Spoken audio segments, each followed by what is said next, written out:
It's my baby mama, I'm on child support. Can't see my kids, so I stay in cold. It's my baby mama, she be riding Lexus, finding sugar daddies, and doing setups. It's my baby mama, I'm on child support. Can't see my kids, so I stay in cold. It's my baby mama, she be riding Lexus, finding sugar daddies, and doing setups. It's my baby mama, I'm on child support. Can't see my kids, so I stay in cold. It's my baby mama, she be riding Lexus, finding sugar daddies, and doing setups. It's my baby mama, I'm on child support.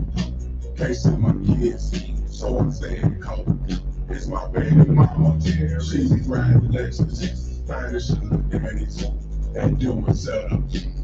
Round around with a plate of Romans innocent with an evil soul. In public when fake their Lord, I go those who rock them more. I'm moving on to teach me a lesson. Can't see my kids, my man, I'm stressing. Cause my son to give me his present. She got married to teach me a lesson. Tell her bitch she did nothing wrong. Knowing that well if I move on, thought that money would keep me home. Hell no, bitch, I'm gone. I don't know you lost your mind. Say my name, I know your kind. Say my deadbeat bitch, you lying. Fight that court, man, I'm trying. To be a father to my kids. She focus on the wrong shit. Worried about another me. Stand up, I still go bury. Put my kids in grown folks' business. Sound them lies, bitch, you wicked. Split for not your yeah, you twisted. Never thought I'd go through this. My baby mama, almost y'all support. Can't see my kids, so I'm staying cold. It's my baby mama, she be riding Lexus, finding sugar daddies, and doing setup. It's my baby mama, almost y'all support. Can't see my kids, so I'm staying cold. It's my baby mama, she be riding Lexus, finding sugar daddies, and doing setup. It's my baby mama, almost y'all support. Can't see my kids, so I stay cold. It's my baby mama, she be riding Lexus, finding sugar daddies, and doing setup. It's my baby mama, almost y'all support. Can't see my kids, so I'm staying cold. It's my baby mama, she be riding Lexus, finding sugar daddies, and doing setup.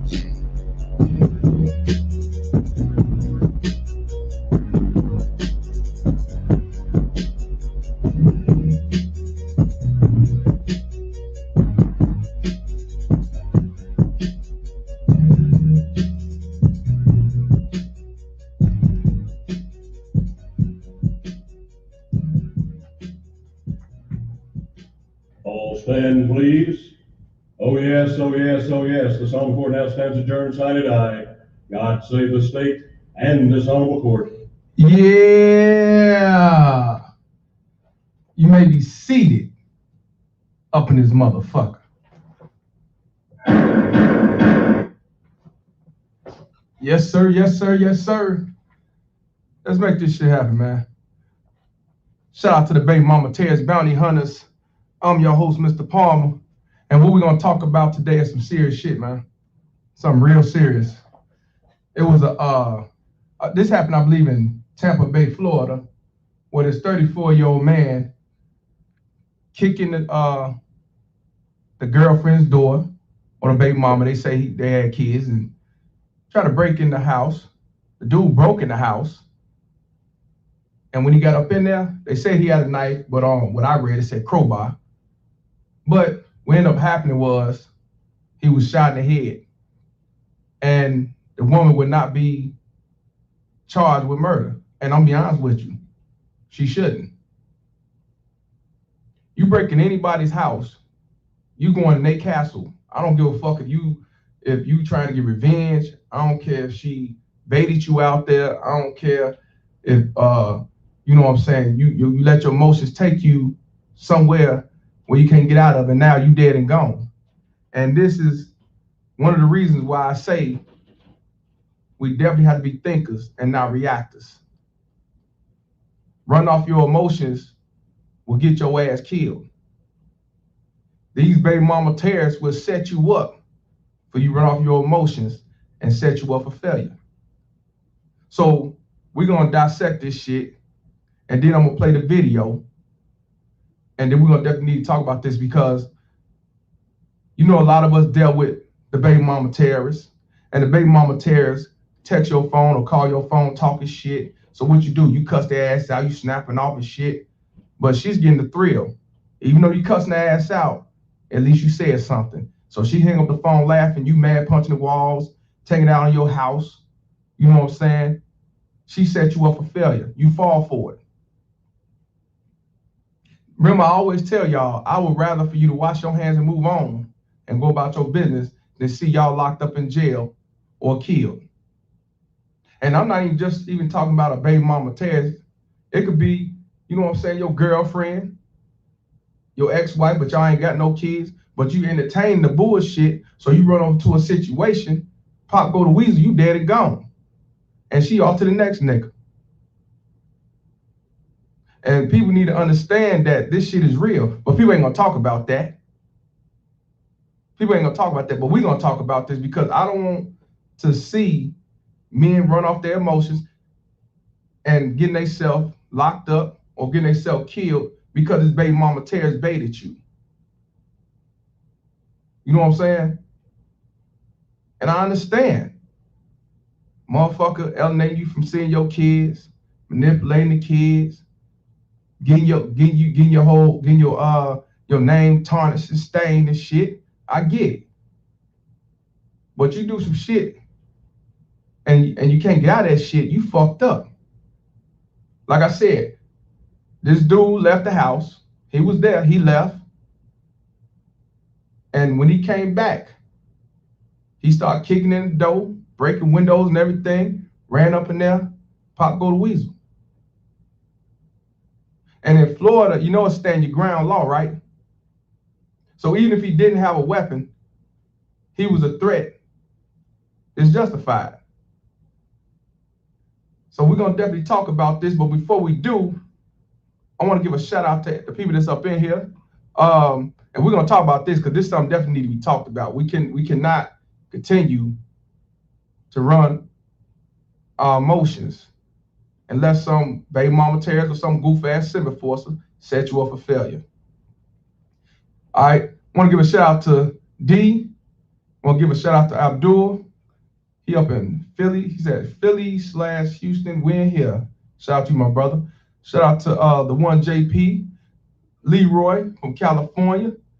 Want to give a shout out to my Bailiff Gamers Lives Matter.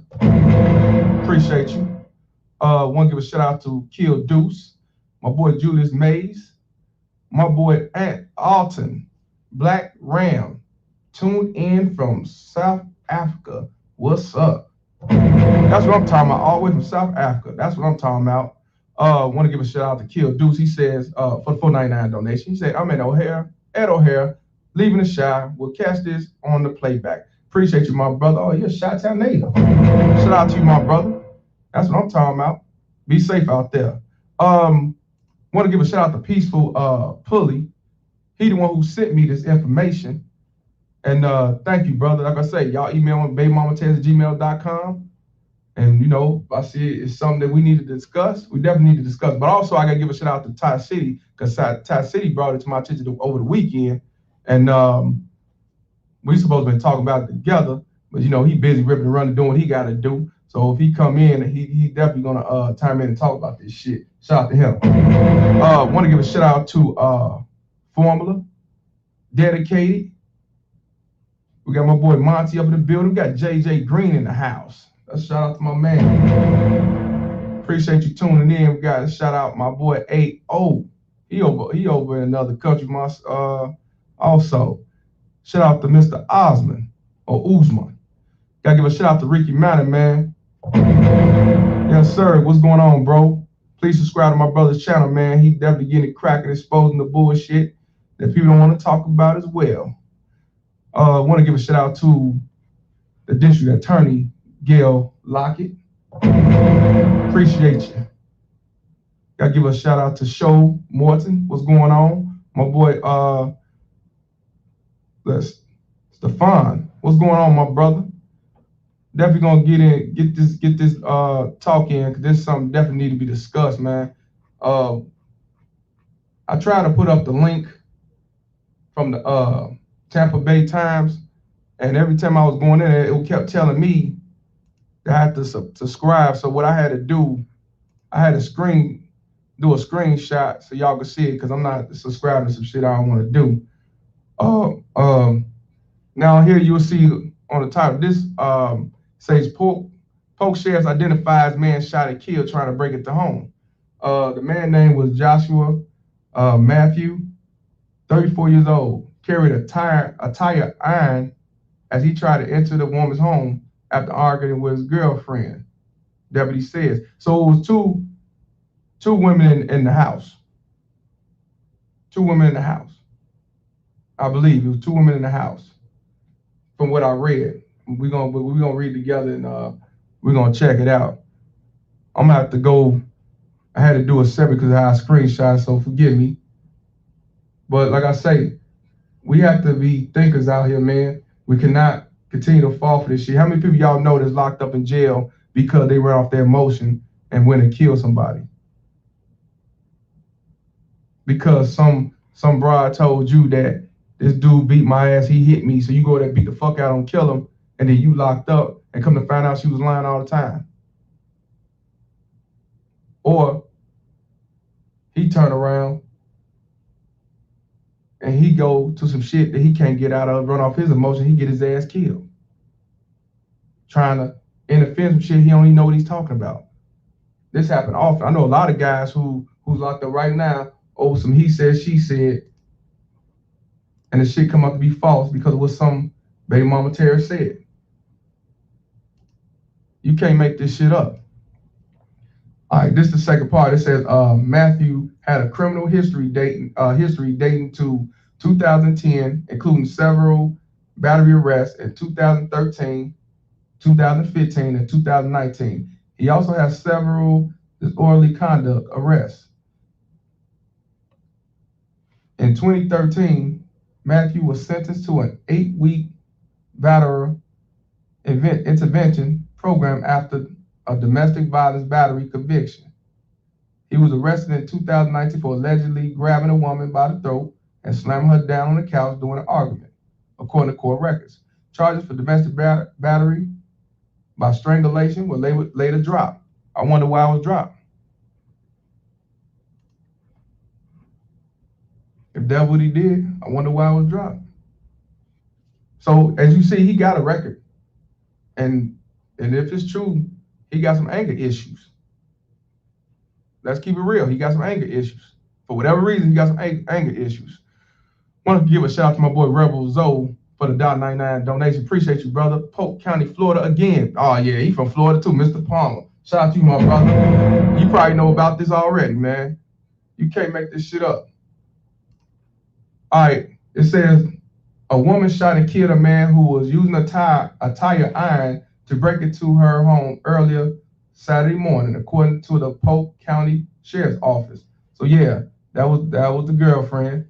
On Saturday, the agency identified the man as Joshua Matthew, 34 of Lakeland. The incident occurred about 6:40 in the morning, Saturday, on Ellie Road in an unincorporated area of Polk County near Arbordale. The homeowner, who has not been identified, knew Matthew and his girlfriend. Okay, so the homeowner, I believe, is the one that shot and killed him. And she know of him and the girlfriend. The girlfriend was in the house. The three have gone out together with another man the night before and all returned to the woman's home about 4 in the morning, Polk County Sheriff Grady Jude said. At some point, Matthew got into an argument with his girlfriend. He left the home in a car with another man, but returned later and started banging on the front door, demanding to see his girlfriend, Jude said. Boy, you can't make this shit up.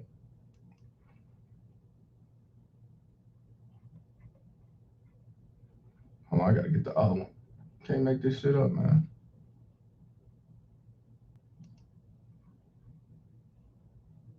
Let me see if I can get it online now. But you can't make this shit up, y'all. I told y'all, run off your emotions will set you up for failure. Where's that link at? Let's see if I can track it back on now.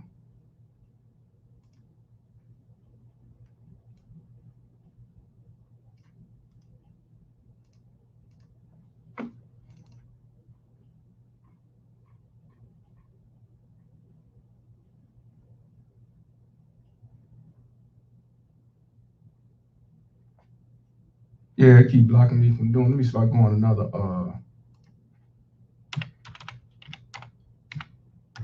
website, get that link.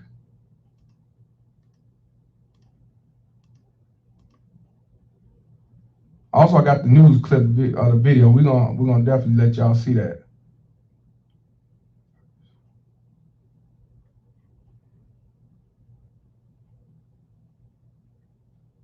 It ain't let me click on it. So I tell you what, I'm just gonna put the news on there because it ain't let me finish up. Because they tell me I gotta subscribe. I ain't doing that. So we're gonna let y'all see it for yourselves. Caught on camera, a new video. Yep, put on the news right here. All right, here we go.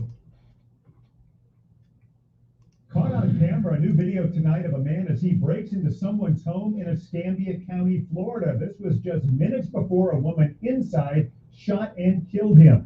Cody Long tells us why the woman who pulled the trigger is not being charged. The Escambia County Sheriff's Office is investigating this as a stand your ground case. The sheriff says the woman was protecting herself and her family. Take a look at this video from the front porch. You can see the man kicking the front door on James Taylor Lane and screaming at those who are inside.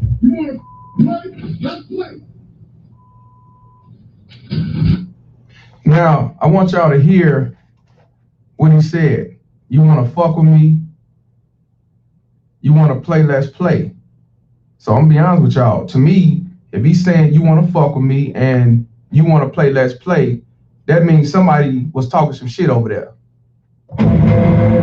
Somebody was saying some shit that definitely riled this man up. Do that mean he should go over there and tear the house down and break in and all that shit? No, I'm not saying that. But what I'm saying is, he ain't say all that for nothing. He ain't say that for nothing. And that's what I'm trying to tell y'all. These baby mama terrorists and just a no good piece of shit will try to set you up for failure. And check this out. I really want to definitely dialogue with this.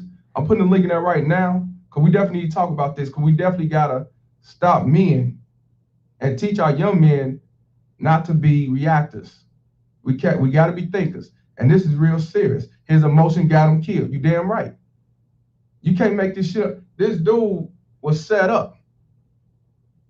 But it's his fault. See, that's the thing. It's his fault because he fell for it. It's his fault that he entertained it. It's his fault to the fullest. So, you know me, I'm definitely supporting men, but what's right is right and what's wrong is wrong. And he's fucked up. You cannot let these motherfuckers set you up for failure. First of all, Florida's a stand your ground law, so even if you don't have a weapon, they could kill you if they feel like they a threat. You a dude, she's a woman. You know how they quick to go to court and say, he ain't shit, play victim, and guess what happened? Set you up for failure. So you gonna break in her house and you didn't think you was gonna get no repercussion? Are you crazy? Hey. What's up, Rebel? Hey, can you hear me? Hey, man. Yeah, man. This situation right here is actually it's in Lake Alfred. I'm in Inwood. Let me explain to you. You have Lakeland, and then you have, like, say 10 miles away you have Winter Haven. But in between Winter Haven, you have Lake Alfred, Auburndale, in between. So, and I'm right now in like Inwood. That's like another little small area in between that area. So this happened like really right down the street from me. And in Florida, like I was saying, man, everybody knows about the stand your ground law. And everybody knows that a lot of people carry guns out here, especially in their house. So in order for him to have did that, she had to have made him or said something to him that pissed him off to come over there, because people already know not to do that here, not to go to nobody's house. You know, you see they not showing the face of the person who did it. I wouldn't be surprised if it was a Caucasian dude that did it, and they just not trying to show his face because they don't want to, rile up the people around you or anything. But at the same time, the way how angry he was and everything like that, she had to have done something or said something to him to make him confident. Because I'm telling you, everybody knows that everybody, even the little young motherfuckers out here, they'll actually have their license to carry and everything out here. The young motherfuckers out here, you think they just wild, but no, they'll actually be licensed to carry out here. But you know what? They saying that it was a woman's house, and they said the woman did. Now I don't know how Florida. You know more about Florida than I do, but if on the information they saying it was a woman. I don't know if it's a white woman or not. But no, I was thinking because the way they kind of made it sound like almost like it was somebody else in there, like she wasn't the actual trigger person. Because I heard about the story, the same video that you was watching and everything, and then they actually had a press conference. The dude Grady Judd, remember I told you about him last time. His name is pronounced Grady Judd. You pronounced it, I think Jude or something like that. But I thought it was Jude. It's Judd. Yeah, it's Grady Judd, just like the Judd singers, the actors. Oh, okay. And yeah, I think they related. I think they kind of related or something like that too. But yeah, he actually did a press conference where he talked about it, and he said that they have the castle doctrine and they have the stand your ground law, and the way that he had them. This is perfect because they had it on video. All the aggression, him knocking and kicking on beating on the windows, and he actually kicked in the door and actually went inside. Glad Roger came in. When he actually kicked the door down, he actually went inside the home. And when in Florida. And in Florida, once you break the threshold, which is the door, like when you open your door, when you go inside the door, past that's the threshold. Once you break that threshold, you have legally broken and entered. You feel me? Right. And the person by that time right there has legal rights. They feel like because you broke down the door, you coming in their home, you going past the threshold, they are legally right to kill you inside their home if they feel threatened. And the dude Grady Judd, I'm not gonna. One thing we don't really like Grady Judd because of the way he did the war stuff, like with the drugs and stuff like that back in the days when the crack was real bad. But as far as like the stuff that he do, he is a fair motherfucker. You know what I'm saying? Okay. He hard. Like he the type of person when he took over to be sheriff. You know how all the good eating people was doing in jail. Yeah. He took all that out of there. The basketball goals and all that. He took all that out. He donated them to churches. Matter of fact, all that good eating and stuff like that. As a matter of fact, if you get locked up in Polk County and you on public assistance, you might as well don't even worry about it. You're gonna have to reapply for public assistance when you get out because they actually report you to the public assistance to the state. So you won't get no food stamps. Your checks will stop and all that. You have to reapply for everything once you get out of jail. Okay, I'm gonna play the rest of the video. I just wanted you because you from Florida. Because I remember the last one. We talked about, you knew all about it and everything. Oh, one more thing. It's a lot of famous people that came from Polk County. The singer Faith Evans, she born in Lakeland, Florida. Ray Lewis, he from Lakeland, Florida. Tracy McGrady, he from Arbondale, like right down the street from me. We got a couple more famous people that's from here, man. Oh, okay. Okay, let's play the rest of this. It ain't up like 38 more seconds anyway. But yeah, you can't make this shit up though. Check this out. Herself and her family. Take a look at this video from the front porch. You can see the man kicking the front door on James Taylor Lane and screaming at those who are inside.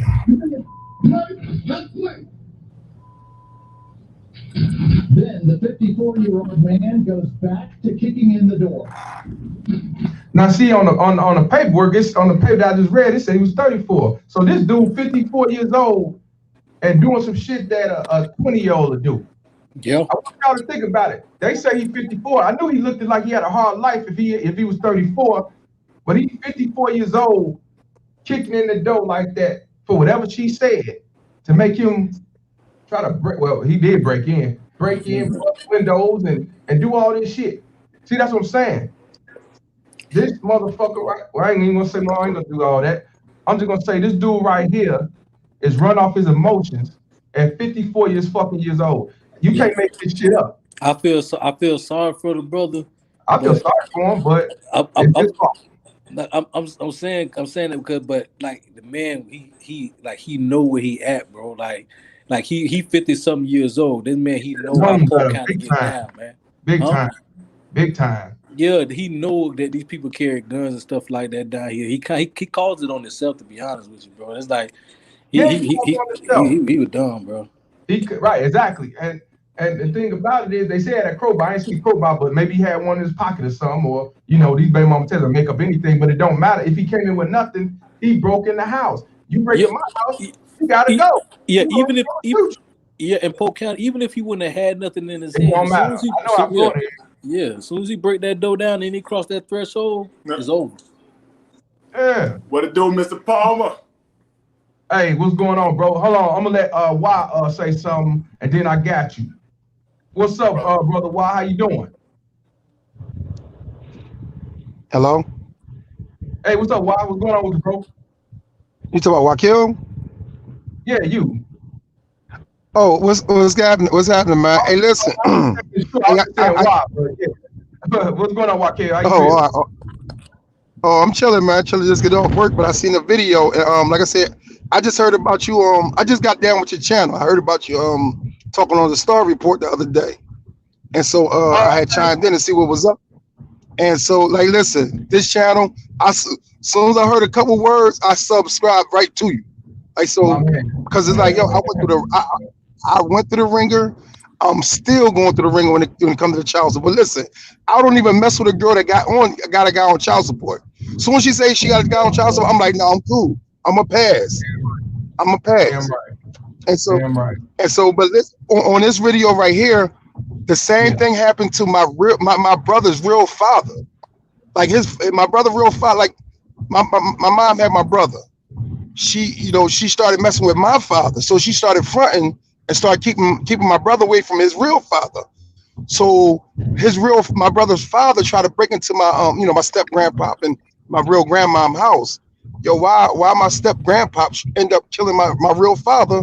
Because come to find out, like I said, he was just he was working off emotions, but he really just wanted to see my brother. But my step grandpa actually ended up killing him. And so, like I said, when I seen my step grandpa, like my step grandpa. I gotta say your step grandpa. I got it. But like I said, when I seen a video and y'all what y'all said about a female, and like them females will get you killed, man. They will get you killed. But like I said, I just wanted to chime in, man. Like I said, I'm gonna subscribe to your video, and I'm gonna let it be known. I'm gonna let people know to subscribe to your video. So I appreciate it. But I want you to say this one more time. This was your brother's father, I guess he was alienated. He wasn't allowed to see his son, and eventually he got to the point where he wanted to break in and get his son, I guess, right? Yeah, like I said, my mom started messing with my father, and you know how that is. As soon as they found somebody and a dude start telling them like, I'll be the father, simp ass stuff. I can admit, my father was a simp for that, and so simp. No, you're right. A simp. I call him. We call him simp over here. Yeah, exactly. Oh yeah. Okay. Oh yeah. Exactly. I like that word too. I like that. As soon as I see the title, it says simple porter. I said, that's so true, man. That's so true. So like I said, yeah, my brother, real father, wanted to see my brother because she started fronting now. But he was my brother pop was about 19, 20 years old. But my step grandpa ended up killing me. We was like in a 3-apartment building. So as soon as you get to that first door, it's like you could go to any apartment. But my brother Pop got to that first door, and my step grandpa, he comes straight in like the little hallway and just straight kill him, and then drags him out to the street, and he gets away with that. And it was just I questioned my mom, like, can I ask you something, bro? Huh? How was your relationship with that male figure after that, or did you like stay away from him after that? Oh no, it wasn't like I said, I wasn't even born yet. I was still in Walker, but I didn't. When I got older, I started questioning my mom, like, what was up with my dad? Because like I said, once I started going through that child support, it's like, you start questioning some stuff, like, especially when you see the welfare, how I came in and just destroyed the black family. And like I said, come to find out, my grandmom had like 3 kids from 3 different dudes, and back then she had dudes on child support.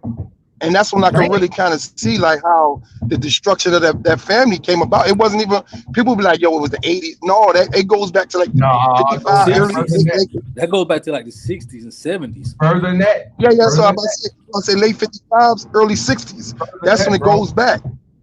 Yep. Well, let me ask you this, bro.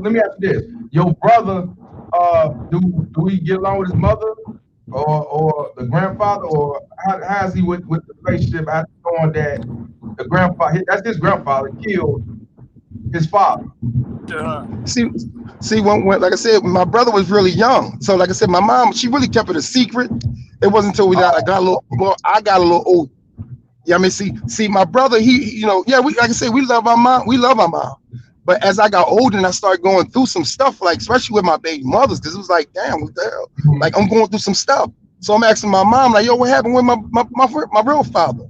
So come to find out, like I said, my mom did some crazy, she did some crazy stuff.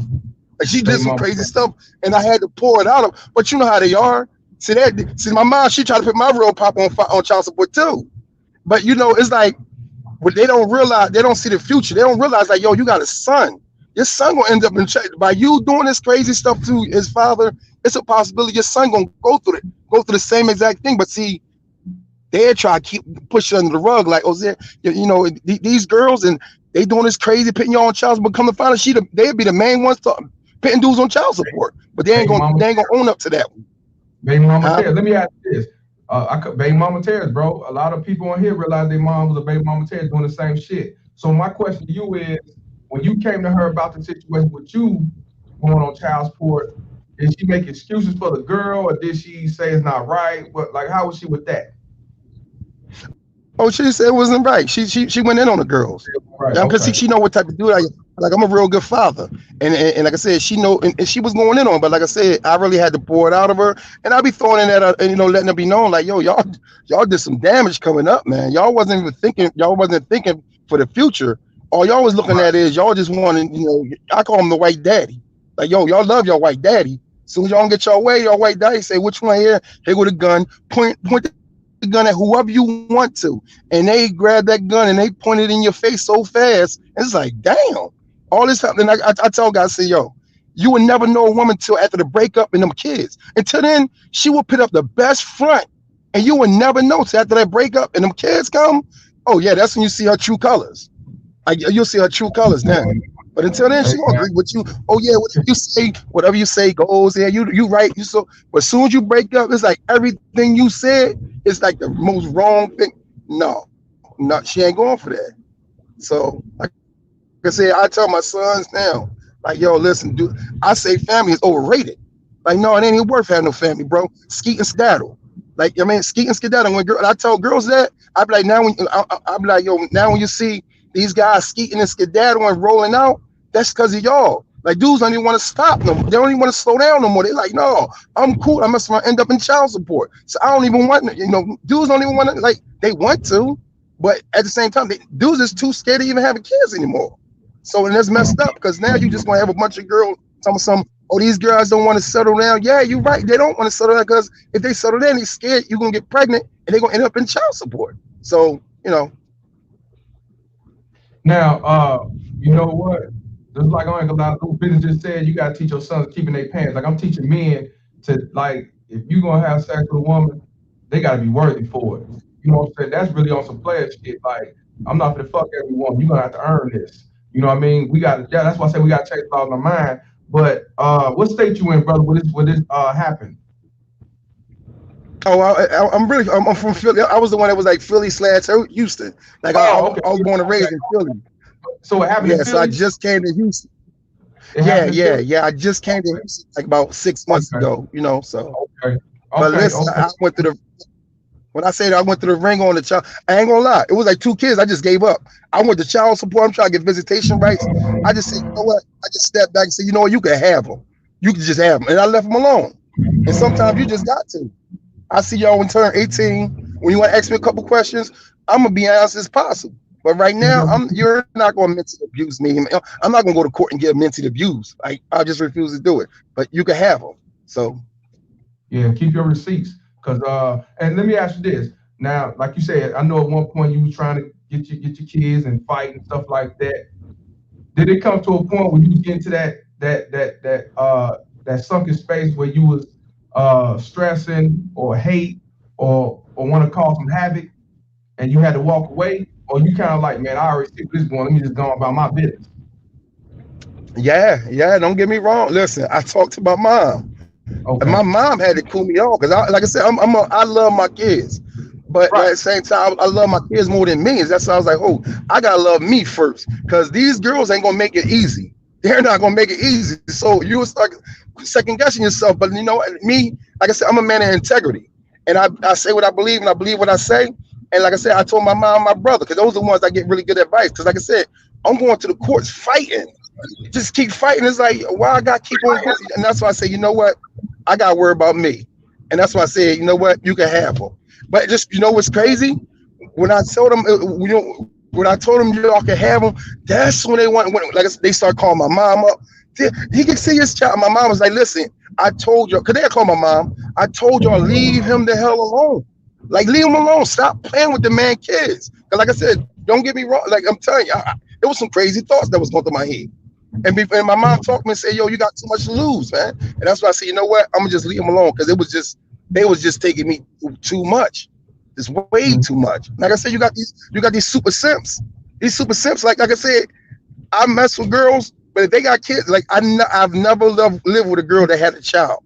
I never lived with them. It's either I bang her, but as far as me living together, I don't take care of no kids, say babies. I'm totally against stepfathers. You know what I mean? I'm totally against stepfathers stuff. Hey, I can't get mad with that. That's preference. That's a choice. You got that right. I want to give a shout out to RD for the $50 donation. Hope you brothers have a happy baby mama, had a happy baby mama Terror's Day. I did. Shout out to my brother. Let me do it one more again. You can't make this shit up. You can't make this shit up. I just want to play the rest of this clip. You know what I'm saying? And then we can definitely finish dialogue. I'm gonna let Roger from Mexico definitely could time in about this shit. Let's get it. Kicking the motherfucking door. He tries, he gets in. The sheriff said once inside, he armed himself with a knife and threatened to harm his children's mother. A woman in a bedroom said she was in fear for her life and shot the man in the head. He died on scene. The man had an active domestic violence injunction filed on him, and the sheriff says when this all happened, the man was on his way to an anger management class. That nigga headline, something else, ain't it? Cody Long to be KRG News 5. You can't make this shit up, but dude headline crazy as fuck. But my bad. Let me get this right, everybody. I want to holler at my boy, Mr. Roger, all the way from Mexico. What it do? What it do? What it do? What it do? What it do? Before I get started, quickly, to quote Sinful the P, there's 114 big head motherfuckers in this room. Go ahead and hit the like button. Go ahead and hit the like button. Man. Go ahead and hit the like button. Yeah. Let's definitely hit them likes, man. And first of all, rest in peace to that fool, because that's what he is, a goddamn fool. Yeah. And to all the men out here listening, thinking, well, my baby mama won't do that. Listen, everybody listening to me right now. If your ass on motherfucking child support, that bitch will pull the trigger. That's just what it is. Child support is a mental way how she pulled that trigger. That's just how that goes. Don't get caught up. Now, the last brother who was speaking, this is what made me have to wash my hands for my goofy ass, funky ass baby mama terrorist bitch. Because this little goofy. Yo, this bitch, I'm going to try to pick up my kids because my kids in Philly. I'm sorry, in Baltimore. I'm going to pick up my kids. She could go tell me, oh, I don't want my boyfriend, a.k.a. the simp enforcer. She don't want him to know I'm in town. I'm like, what the fuck that got to do with me? So, she tell me I can't pick up my kids. So, my blood pressure got sky high. I'm like, bitch, I'll whoop your ass, yada, yada, yada. And then I started realizing, man, this bitch got me off my square. This bitch got me off my motherfucking square. Once I figured out that I was dead serious about to do harm to this bitch, I said, you know what, man? You can have them fucking kids. Have them. Have them. That was the last time I was like, you know what, man? My penis ain't broke. I just started being rational. My penis ain't broke. I could make some more kids. You can keep those. I charge them kids to the game. There's nothing else I could have done. Nothing I could have done. People go with the court. You go fight in court, man. Brothers, you going to court is a waste of time.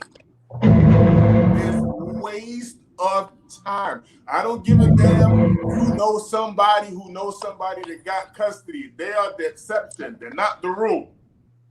They are not the rule.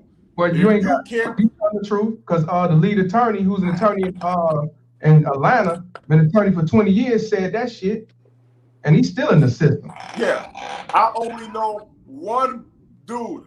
I was working with this dude overseas. He was the only dude I knew he had full custody of his kids, and I immediately asked him, "What kind of drugs your girl was on?" He told me, "Oh, she was on heroin." I'm like, "Oh shit!" Well, that's the only way I know people get custody of their kids. If that bitch really fucked up in the game, that's the only way. And look, bro, that's what the real attorney, the lead attorney said. You know what I'm saying? Y'all just go back and see I did it like some days ago. Check it out. He's a real lawyer from Georgia, been in the field for 20 years. He's still doing it, still active. And he actually came out and told the truth. A lot of lawyers not gonna tell you no shit like that. He's gonna tell you, look, give me $4,000, we'll make it happen. We're gonna make it work. But then down the line, he's gonna say, man, it is what it is. Because regardless, whether you get custody or not, you get paid. Let me give a shout out to my boy, the freak, for the $10 donation. Baby Mama Terrace and DFCS. Conspiring, exposed in Louisiana by Mr. Palmer. This is war. This is war against men. We must not quit. Please do not quit. Shout out to you, my brother. Appreciate you. Yeah. And yeah, like I said, so now this brother, he got the worst, he got the death sentence. But let's take away the death sentence out of the way. A lot of you motherfuckers right now, you got restraining orders on your ass because you got emotional. A lot of you guys right now, you unemployed because you got emotional. A lot of you motherfuckers going through this shit. Now, you ain't lose your life, but you lost your livelihood. You lost your livelihood. You got papers on you besides child support. You got criminal case opens on you. And I understand you love your kids, and this is what these terrorists, this is what makes them terrorists. They prey on your love for your children. This is what makes them terrorists. They know exactly what they are doing. Exactly. The only way you can beat. Go ahead. I want to finish that. I'm gonna read what Morton said. Go ahead. Yeah, the only way you could beat them, because as much as you don't want to believe this is a war, you fighting against this bitch. There's no way around it. This is your enemy. The only way you could beat them is removing that card from the deck. That's the only one they're gonna play. That's the only thing that they're gonna play. The love for your children. Now, I'm gonna finish. Go ahead, sir. Now, funny you say that, because my boy Morton just said, he said in Virginia, VA, the judge told me unless there's intravenous drug use, the Commonwealth won't release a child to the custody of the father. Back in 2005 with my oldest son. You can't make this shit up. See, this is what I'm trying to tell y'all. If you go back and watch the lead attorney with the one-on-one interview, shout out to him. Somebody put his link up and y'all can subscribe to him. He said, you get in that, you're gonna spend $30,000, you're gonna make a bad investment. Right. He said the only way you'll get custody is this person got a crack habit, if she got DCFS involved, if she's in jail, some shit like that. But if look, a baby mama terrorist is not somebody that necessarily, abusive and stuff like that. They mentally abuse because they do verbal shit, they manipulators, but they don't look at that. So if she got degrees, she make good money, that's her shield to hide behind. Like I tell y'all, they will turn around and give her custody regardless of what the fuck you say. It's not enough to them. You gotta make them. You see what I'm saying? I got an even better one for you. This is a true story. True story. My last job before I said I ain't going back to the slave plantation no more. I was working in Houston at a hospital. I was the director of security there. Now, I worked in a hood-ass hospital. Anybody who knows in Houston, I was working in Houston Northwest out there in 1960. Anybody who knows Houston, know that's the gutter. Anyway, I used to see CPS come inside there, yank kids all the time. Let me tell you this. This goofy bitch came in the hospital pregnant, about to deliver, high on heroin. People say this happens in a hospital on a daily basis. You just don't work this, so you don't know. But Mr. Palmer, you worked at a hospital, so you already know how this shit goes. Cook County Hospital. Yeah. In Chicago, everybody know about Cook County, the home of the traumas. Yeah. I worked in the morning. Anyway, CPS was outside the door. They was getting ready to yank the baby. Tell me why this heifer, I shit you not, she got a backpack, the little funky ass, I don't know if it was the Simping Force or the baby daddy. They took a book bag. They took a brand new baby, put it in the book bag, and walked out the hospital with that motherfucker. And ain't nobody stop them? Nobody knew the baby was in the bag. Wow. Nobody knew the baby was in the bag. These bitches are terrible. And I'm going to end with this. A lot of you guys out there, because, you know, people say black men ain't shit and all that. Oh, man, I don't want to tell that fuck shit. Yeah. Men, naturally, you have when you see a woman distressed, you want to help. Well, it's just in you. You can't help it. But a lot of you guys won't wash your hands and let the situation go because you're thinking, man, what's going to happen if I'm not in the picture? Let me tell you what's going to happen. Somebody going to put on a cape and save the bitch. That's what's going to happen, so you ain't got to worry about it. Somebody go save this bitch. I'm telling you. You already know it. Some simple force I be talking about. Look at Umar Johnson try to save these motherfuckers. So we already know that's facts. Yeah. Somebody's going to put on a cape. You ain't got to worry about what's going to happen to that bitch because she's going to be all right. You are the person you got to worry about. You ain't got no system that's going to help you. Somebody's going to put on the cape and save these goofy bitches from their bad choices. So you just put that in your back pocket knowing that the day you walk out the house, some goofy ass nigga, because I was that goofy nigga once, come inside there with the Pampers and the baby formula, rubbing that bitch in the back, telling her, oh, he ain't shit, I'm going to show you better. I was that goofy nigga. Trust me, another that goofy nigga's born, and he going to take your place, and he going to see that bitch ain't shit either. You ain't never lied. Want to give a shout out to Chicago Rilla, $5 donation, paying tuition, salute. Appreciate you, my brother. Yeah. We got Brandon Sutton up in the building.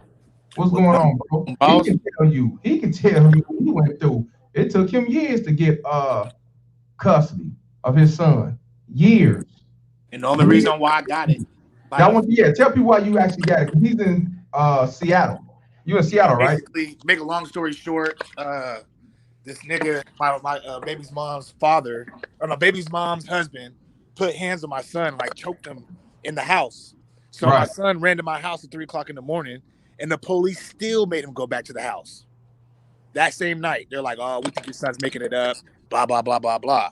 So my baby's mom knew, though, I'd fuck her in court with that shit. So she just gave up, and I won by default. She said you could have it. But tell them what you was going through beforehand that happened. You see, that's the only reason. You've been fighting for years. All right, for 13 years, man, I've been fighting for custody. 13 years, y'all. I want y'all to hear this. 13 years. Tell them all you was doing before it actually took. The only reason it took effect because the son was abused by the stepfather.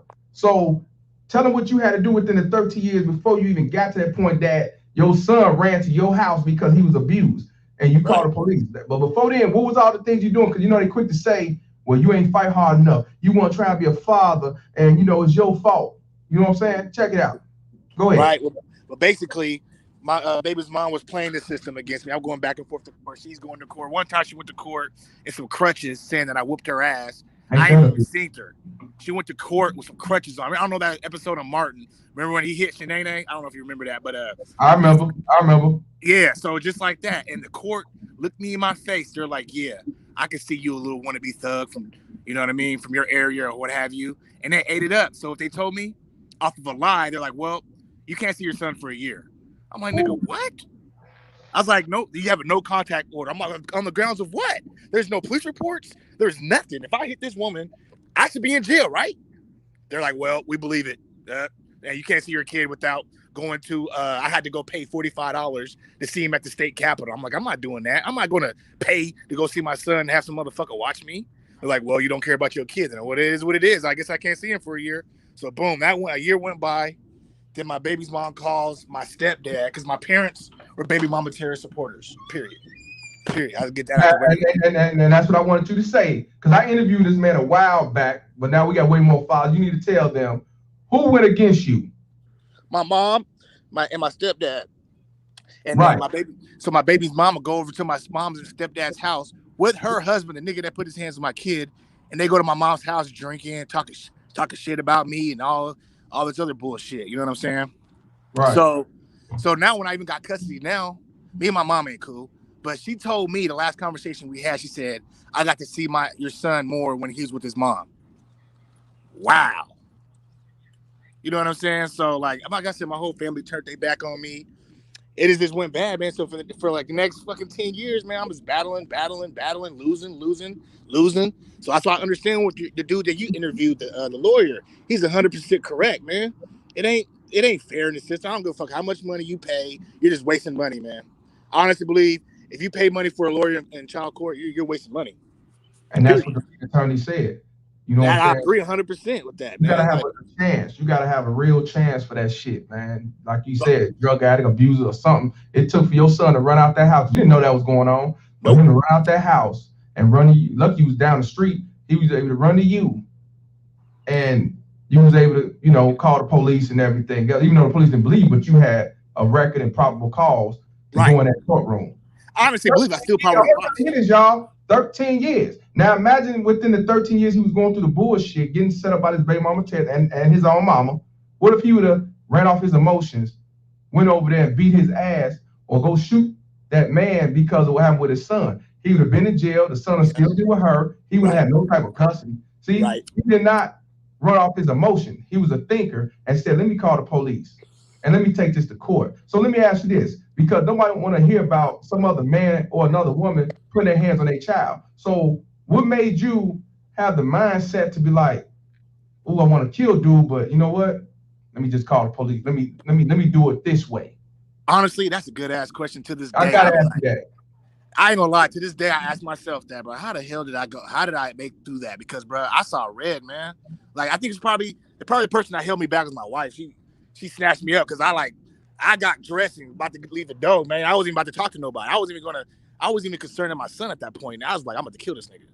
But something told me, like, man, for some reason, I feel like I'm getting set up or something. You know what I'm saying? Because she said, because I didn't want to go back, but she set me up before. I sent her some text messages, working off my emotions, talking about I'm going to do this to her. And she kept it. You know what I'm saying? So in the beginning, I was using my emotions. Right. Mostly my fault. You dig? Right. So this time, I'm like, you ain't going to get me again. You know what I'm saying? So I had to just do what I would do, the opposite of what I used to do, basically. Well, let me ask you this. When she sent you whatever the text message was and you responded, what ended up happening with that? What did she do with it? She brought it to court. And what happened by her showing the text message of yours? Because she didn't show her text. She only showed your response. Yeah. So what ended up? It played to the narrative. So what happened? It played to the narrative of I'm just an angry black nigga. So you know what I'm saying? So what ended up happening when they said, okay, what was the verdict? Oh, yeah, I had no contact order. Is that the one for the whole year? Yep. See, I want y'all to pay attention to this, man. You cannot run off your emotions. I did it too. Don't get it twisted. I ain't perfect. In the beginning, I'm fuck you, bitch, and texting back and entertain that shit. You know what I'm saying? Because, bitch, you ain't finna disrespect me and all this shit, only through text. But I'm like, I'm a fool. Because she getting her thrills for me responding. Here's the thing. A baby mama terrorist don't care if you respond in a nice way or cuss their ass out. As long as you respond, as long as you give them their attention. And when you start not responding, blocking, not entertain them, then they get defeated. You ain't Mr. Palmer, go ahead and hit that dot for that, man. Go ahead and hit that dot now. Yes, sir. You know what I'm saying? And that's what I'm saying. Now imagine if my man right here would have went over there, beat dude ass, shot dude, beat her ass and shit. He wouldn't have got custody of his son. Hell, not be in jail. Right. We cannot. And what I would say, we got to be thinkers and not reactors. I don't want to hear about no other man going to jail and getting shot down. And this is not the only story. I got a story that just happened this weekend. We're going to talk about it. I got the video from a good source who know the grandmother. And this dude basically said in the phone, you ain't going to let me see my kids. I'm killing all y'all. Damn. What he ended up doing. This was in Wisconsin. He went over there, broke in the house. He didn't get shot in the head. He went there and shot up the stepfather. He was trying to kill the baby mama, but he got in the way. He shot his ass up. He's not dead, but he's fucked up. And he's on the run. We're gonna talk about that after we finish telling the story, because what I'm telling, well, here's another thing. Y'all baby mama terrorists, y'all want to keep poking the bear? Every man ain't gonna sit back and play cool and try to be doing it the right way and keeping their veins cold. You're gonna have niggas that don't give a fuck, and if they ain't got their kids, they rather lose it all. They're gonna kill you and your family and just take an L and go to jail. So y'all motherfuckers keep poking that bear, you're gonna get that Ray Carew. And I would not feel sorry for you, and I don't give a fuck about you, but I do tell men, don't do that shit, ain't worth it. But if they do, I clap. So I'm just letting you know, I don't feel sorry for none of y'all motherfuckers. Because y'all the reason why a lot of men are in jail for the wrong reason, set up for fate and everything else. So I don't feel sorry for you. But this man who went in that woman's house was a fool, and I'm not making no excuse for him because he ran off his emotions. We cannot run off our emotions. But at the same time, y'all keep playing that fucking game. Everybody don't give a fuck about the police. Everybody don't give a fuck about going to jail. Everybody don't give a fuck about getting shot and killed. They will kill you and take a risk of getting killed by the police. If I can't have my kids, then you can't either. And now, either way, the kids lose all the way around. Right. But what I'm saying is, y'all keep poking that fucking bear, but then want to play victim when shit hit the fan. I don't feel sorry for your funky ass. I'm just keeping it real with you. And this is why I'm telling y'all, men, we have to stop. We have to stop running off our emotions. Even if it's a girlfriend, they ain't got nothing to do with a kid. She poking you and poke you. Stay away from her. Wash your hands and go away. Because when it's all said and done, you put your hand on her, even though she smacked you 3, 4, 5 times, you going to jail. I'm just keeping it real with y'all. You just can't make this shit up. You know what I mean? And shout out to you, Brandon's son. I got to do it one more time. He was going against his own mama because she was against him. Sided with the baby mama Tez, knowing that the baby mama Tez was doing him wrong. I interviewed him a while back. Check this out. Go ahead, brother. So the day that I lost in court, when I got the no year contact order, right? Because my mom's in court with me. So we walk out the court. I'm just fucking. Oh, I remember that. Yeah. Straight tell that to everybody. To my baby's mom and goes, "Can I still see him? Can me and my husband still see him?" And that baby came cool and just right in front of me, bruh. And you couldn't even walk over there. Now she over there with the baby. You can't even walk over there with her. Nope. So I want y'all to hear that, y'all. Yep. I want y'all to hear that. I want y'all to hear that. You can't make this shit up. A lot of people, a lot of sons who thought their mama was the best mom, because they did everything for them and buy them everything, spoiled like a motherfucker. Ain't nothing but a son husband. But then you realize when you get grown, when you go through shit that your own mom was a baby mama terrorist. Mm-hmm. That's what fucked up shit ass feeling to feel. If your mama go against you, damn. You know what I'm saying? Who do you got? Man. You know what I'm saying? And I ain't gonna lie, I try to rekindle the relationship with my mom. You know what I'm saying? I'm like, man, it's my mom. I see everybody, you know, on Mother's Days. Right. And just celebrating their mom and just be like, man, my mom lived like 20 minutes from me, bro. You know what I mean? And it's like, I try to make her right, and then she still do some goofy ass shit that I just can't code. This Mother's Day? Oh, yeah, even this Mother's Day. Man, I almost wanted to call her, man, but I was like, I can't do it. I understand. And I told y'all sometimes, hey, man, when it's all said and done, you got to wash your hands and move on, because you don't want to be around no negativity, no fuck shit, because who knows? If you saying that she sat with her before, she might set you up to get you to lose your son and go back over there. One time, she called me, was cussing me out about paying my baby's mom child support when I already was. Wow. The audacity. And that's like one of the first times I ever cussed my mom out. You know, I cussed her out. You know what I'm saying? I wasn't playing. I was hot. And everybody in my family was like, "Oh, you wrong," and da-da-da-da-da. Because you know how it is. I'm from the South. I was born in the South, so most of my family in the South. So, you know, it's more family oriented. You listen to the elders, right? The elders are always right. Even though, you know, they might be wrong, but they're still right. And they still have the mentality, and I can't, bro. The baby boomers. Man. I can't do that. Let me interject here real Go ahead, Rob. Real fast. You know, I'm gonna let Cincinnati get in after you. My boy from Ohio, he got some shit to tell you too. You can't make this shit up. Go ahead, Roger. All you brothers out here, because I did a ride along with. This is when I was back in the days. I thought it was gonna be police, and I did it up, man. God forgive me for my simping, for my wanting to be a snitch. God forgive me for all that shit. But anyway, in every state, you can thank O.J. Simpson for this. Once the call goes over the radio for domestic violence, somebody has to go to jail. Whether you did something or you did not do something, it does not matter. That is the only thing that the officer cannot use officer discretion.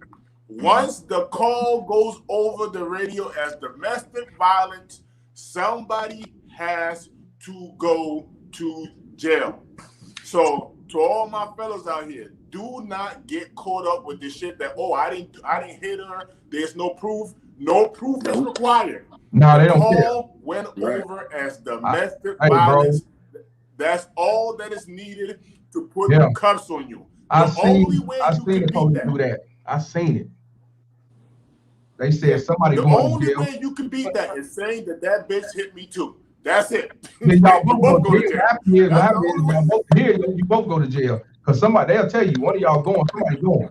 So it's like y'all gonna make a decision. And if you both say y'all hit each other, both y'all going. Yeah, because we as us as black folks, we like to say, call the police. I'm gonna wait. No, you don't. No, we don't. We'll look at that. You better stop that shit. Hey, this day and age, they come out and shoot you. Get your ass killed. This day and age, they come out and shoot you. Get fooled. And that's the other thing. That was my last straw.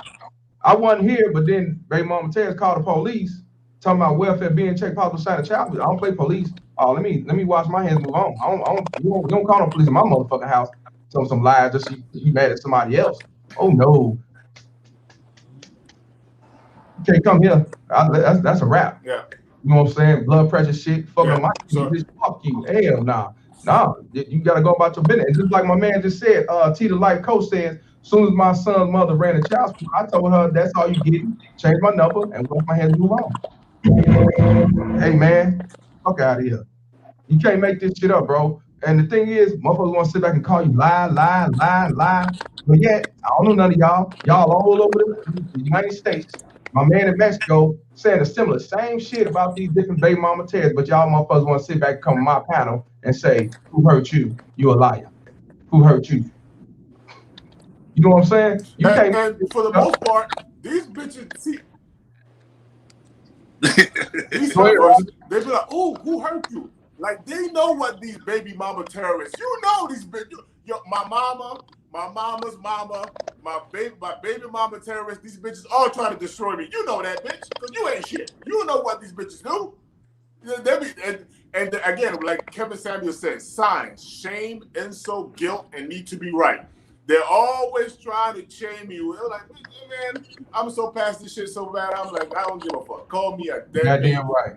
Child support running ass motherfucker. You know what I'm finna say, right? You know what I'm saying, right? I don't give a fuck what you think, bitch. Not at all. Man. I love that. I love every time you push that button. Hell yeah. I don't give a fuck what you talking about. You know what I'm saying? You can say what the fuck you want to say. Because I'd be damned if I be dead young for some motherfucker trying to set me up a failure. And I'd be damned if I go to jail with some bitch. I ain't going. So if it means I gotta wash my hands, move on, and get myself in order, goddamn it, I'm doing it. That's why I tell y'all, sometimes you have to watch yourself and move on, get yourself right, and then go back and fight again. Or you just stay the fuck away. It's up to you. But don't let nobody set you up a failure, especially like this. Morgan, bro. You know what I'm saying? You don't do that. And my man just said, Chicago Rilla, I got sent for breaking my own mirror in my own house. Yep. And if he in Chicago, I know he went to jail. That's how quick you do here. You go to Chicago out there. They don't care. Somebody going. And most likely it's the guy. They don't give a fuck about you having scars in your face. Man, I know somebody and well, I don't actually know him, but I was locked up. The dude, he actually caught 10 years for throwing a rock through his baby mama window in the state of Florida. Because I don't know if y'all heard about it, but like years ago, the teenagers threw like a brick over a bridge and they killed a teacher while he was driving in a car. So they changed the law. If you throw any kind of rock or brick or anything through a window, whether it's a car or whatever, it's like a second degree or third degree felony. I see that here. Yeah, man. The baby mom was, I guess, pissed him off. He was sitting there. He was like, man, I don't know what to do, man. They talking about giving me this amount of years. And he was already a convicted felon before. That's what messed him up. And when he went ahead and they gave him 10 years, man. Damn. He could have called 15, but they dropped it down to 10. Yeah, but you can't be doing shit like that either. You know what I'm saying? Oh yeah. Check this out, man. We got my boy Cincinnati Fathers. He's gonna do a one-on-one with me, but I'm glad he's on here because this brother, he can't see his son because he's a threat to minors. Check this out, though. What do you do for a living, sir? Man, I'm a teacher, man. I teach. I've been a teacher for 7 years. Now, But you heard what I said, y'all. Now, you heard what I said. He said that he's not allowed to see his son because he's a threat to kids. No, not just a threat, an extreme danger. That's the word they use. I'm sorry. Extreme danger. Danger. This is in Ohio, y'all. This is the Midwest. This is in Ohio, and he's a fucking school teacher, a licensed school teacher, and he's a threat to his son. I mean, what y'all want to see? Y'all want to see a microscope or something? What y'all want to see? Y'all see the microscopes in the cut? He's at the school right now. I shit you not. What you want to see? Mitosis, meiosis? I'm teaching biology. Now, that's what I say. The courts don't give a fuck if you're a school teacher. They don't give a fuck if you're a lawyer. They don't care if you're a judge going up there on child support. They don't care if you're a gangbanger. Yeah. They don't care if you're a Klan member. They don't care if you're pro-black. They don't care if you're Louis Farrakhan. They don't care if you're Richard Spencer. They don't care if you're Jim Jones. You go up in that motherfucking courtroom, 9 times out of 10, you'll be set up for failure. So tell them what's going on now, brother, because like you said, you're a big threat to kids, but yet you teach kids, and you haven't seen your son in how long? Well, it's been about since September. Right. But how long is shit going on? It's been going on since 2019. That's when he said I was extreme danger, October 2019. And that's the other subject is grandma terrorists. Because I was still cool with my BN where I can come over as long as I, get her little treats, get her little, buy her something and whatever. Then she'll let me go she'll let me go see my son real quick. As long as get me something on the way there, and whatever the case is. And you know what I'm saying? But other than that, we was good. So I was seeing them all the way up till September, because like I said, it was it was October of 2019 when they came out with that I'm extreme danger to him, and I should stay away from him. But that was the grandmother. I got a unique story, but that's really the grandmother talking to the lawyer and making up bullshit. That's not the mama, because I'm still around her all the time. All the time I'm around her, so she can't say I'm a danger to her. But it's the grandmother. You know what I'm saying? And the family. Some bullshit. And the great grandmother of my baby coming together. Man, I don't even want to get into all the crazy stuff. We're gonna do a one-on-one with him this week because he got some real details. It's not no joke. And this system, you got the triple stack baby mama terrorists. Yeah, you got the great grandmother, the grandmother, and the mama. Goddamn, you got the triple. And the crazy thing about it is, the grandma don't even get along with the great grandmother. She used to be like, I remember we had a discussion. We was like, you know how Mexicans, you can have 10 of them in a 2-bedroom, and they all putting me in money, and then they get another. You know what I'm saying? I was talking to her about Mexicans, and she's like, well, I can never live with my daughter talking about my baby mama's mama. And that's the grandmama talking about her. Like, I can never live with her because she disrespectful. They don't even really get along. But when it's money, when it's coming after me, so she can be able to put them on taxes and all types of other stuff. Oh yeah, they don't. You know what I'm saying? Oh yeah, because she even put that on the paperwork, and I called her out on it. She said, I get the taxes every year. She put that on the motherfucker shared parent. I said, how did juvenile court do that? Juvenile court can't decide that right there. So. I mean, and that's family court trying to decide it, but then they had to cross it out because I called him on it. This motherfucker greedy. Ass motherfucker. But my bad with cursing and all that. No, it's good. Nah, you just free will over here. Yeah. But like you said right there, brother, like you said, the baby mama terrorists, the grandmothers, all of them, they never get along. But they form like Voltron when it's time to destroy a nigga. Come together.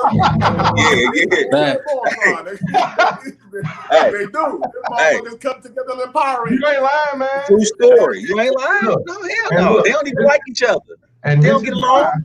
And this is why I say change the laws in your mind. And this is why I say when you meet a woman, you check their family background to the fullest. Because just because she might be nice and cool, but her mama might be a ghetto ass baby mama terrorist, and the grandma terrorist, and the father might be around, but he a simp.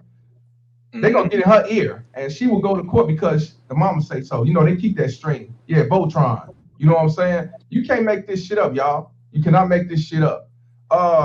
Damn. Oh, that was Rebel that came in. What you got locked? You got knocked out? Nah, I had a phone call I had to take. Well, check this out. Since we talking about different situations. This brother right here. This happened when I first started on. This started when I first started on not Instagram, but you know that I did this like 2 years ago or a year and a half ago about this brother that shot up his baby mama Tara's house because she alienated him from seeing his daughter. Some of y'all know about this shit because I did this a while back.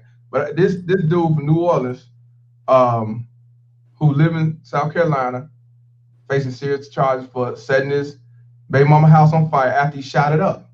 And the reason why he shot it up because he wasn't allowed to see his daughter. And the reason why he wasn't allowed to see his daughter, they used to live together. And when he broke up with her and he stopped being a sucker and paying all the bills and shit, she alienated him from seeing his daughter. So I want y'all to hear him. This is gonna be him telling his story. But he ended up getting caught up in Mississippi, and he ended up going to jail. I don't know if he's serving time or how it's going out, but he did get caught, but he did not give a fuck. Check this out. Oh, let me unmute this. Here we go. See, bro, I told you, bro, that I was gonna let you take my daughter. I told y'all that y'all wasn't gonna be allowed to keep my daughter out of my life without me coming. And y'all steady trying. Y'all thought I was playing. I'm gonna come through that bitch every day. I'm not leaving the state of South Carolina so them people put me in the casket or I see my daughter. I'm not turning myself in until I see my daughter. I'm not gonna stop bringing smoke to you motherfuckers until I see my goddamn daughter. You held my fucking daughter for me because I ain't want your fucking ass. You gonna give me my motherfucking daughter. We gonna get to the bottom of that, you heard me? I don't know what the rest of them niggas used to, where women can hold children over their head and allow a white man to tell them when they can't see their child. That ain't going like that for young. Before my daughter grew up hating me, believing that I left her and I didn't love her, I would annihilate you motherfuckers. She gonna know her daddy is a legend, and she gonna know from all these videos that I'm gonna post from all these different phones. You heard me, bro? I'm not even starting to state of South Carolina. I have no GPS devices where I can be tracked.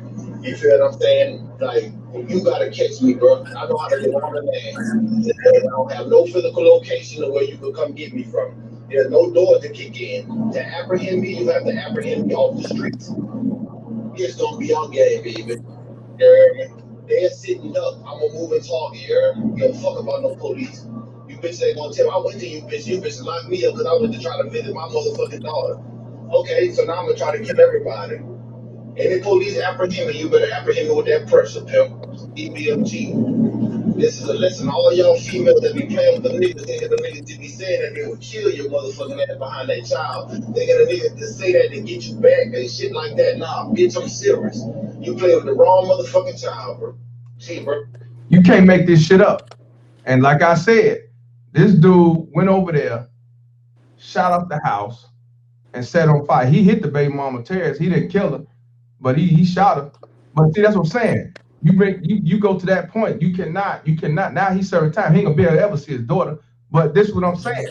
You poke that bear. This will happen to you. And I don't feel sorry for none of y'all motherfuckers. But this is what I'm telling. We as men need to be out here educating. We need to be telling our stories. We need to teach the young not to fall for this bullshit. We need to teach them not to be reacting to shit like this, even if she is alienating you. You cannot fold. How you destroy a baby mama terrorist is you betting yourself, living your life to full and don't give a fuck about what the fuck she doing.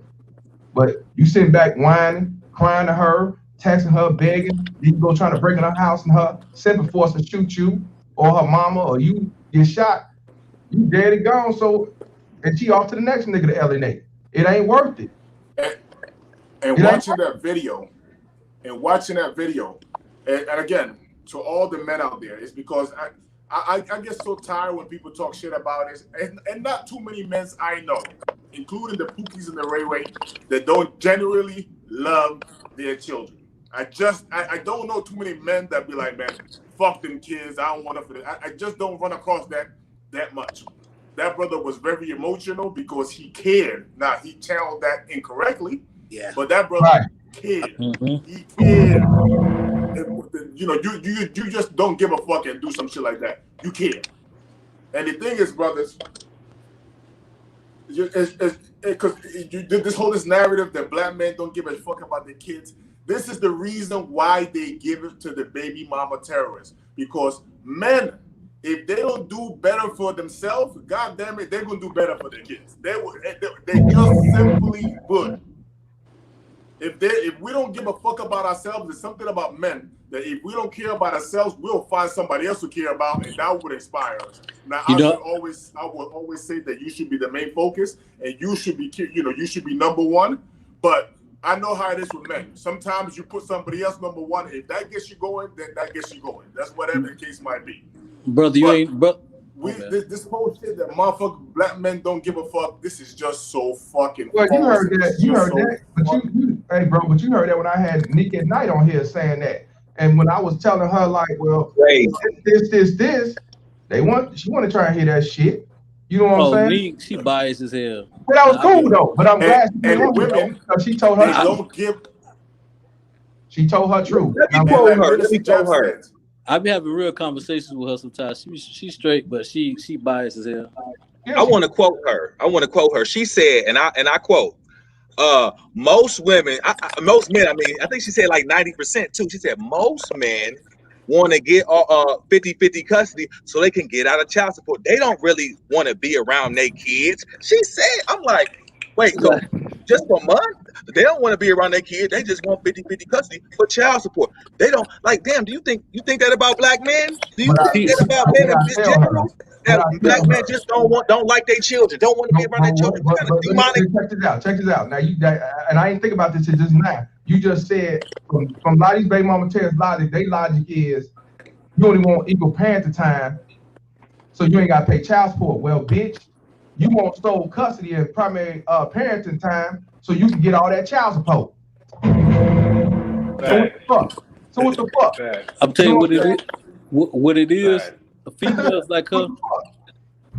Females like her be jealous of like that when they say the 50-50 thing because they are scared because they know men. It's easier for men to move on and get into a better relationship.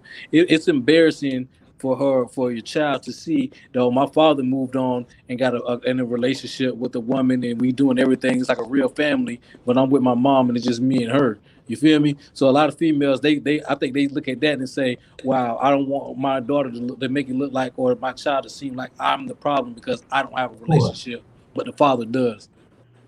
Of course. That's why they do that. Salute to the panel, y'all. MVP, Mr. MVP, what's going on, brother? I'm good, fam. I be trying to catch you when you go live, fam, but I don't get off till 6 o'clock Central Time. You don't know me like that, man. You know, I just let y'all can go back and check it out or whatever, bro. I appreciate the updates, and you know what I'm saying? Just to let you know where these females' heads is at, bro. Like when Tig old Biddies called in the other day, whatever the fuck her name is, she ain't called in to make no valid fucking point. She called in for some fucking attention. That's why the first thing I told her, I said, look, this is an open panel. We welcome you here. You're welcomed here. But we don't want to see your titties, bitch. Put a shirt on. You know, she just wanted attention.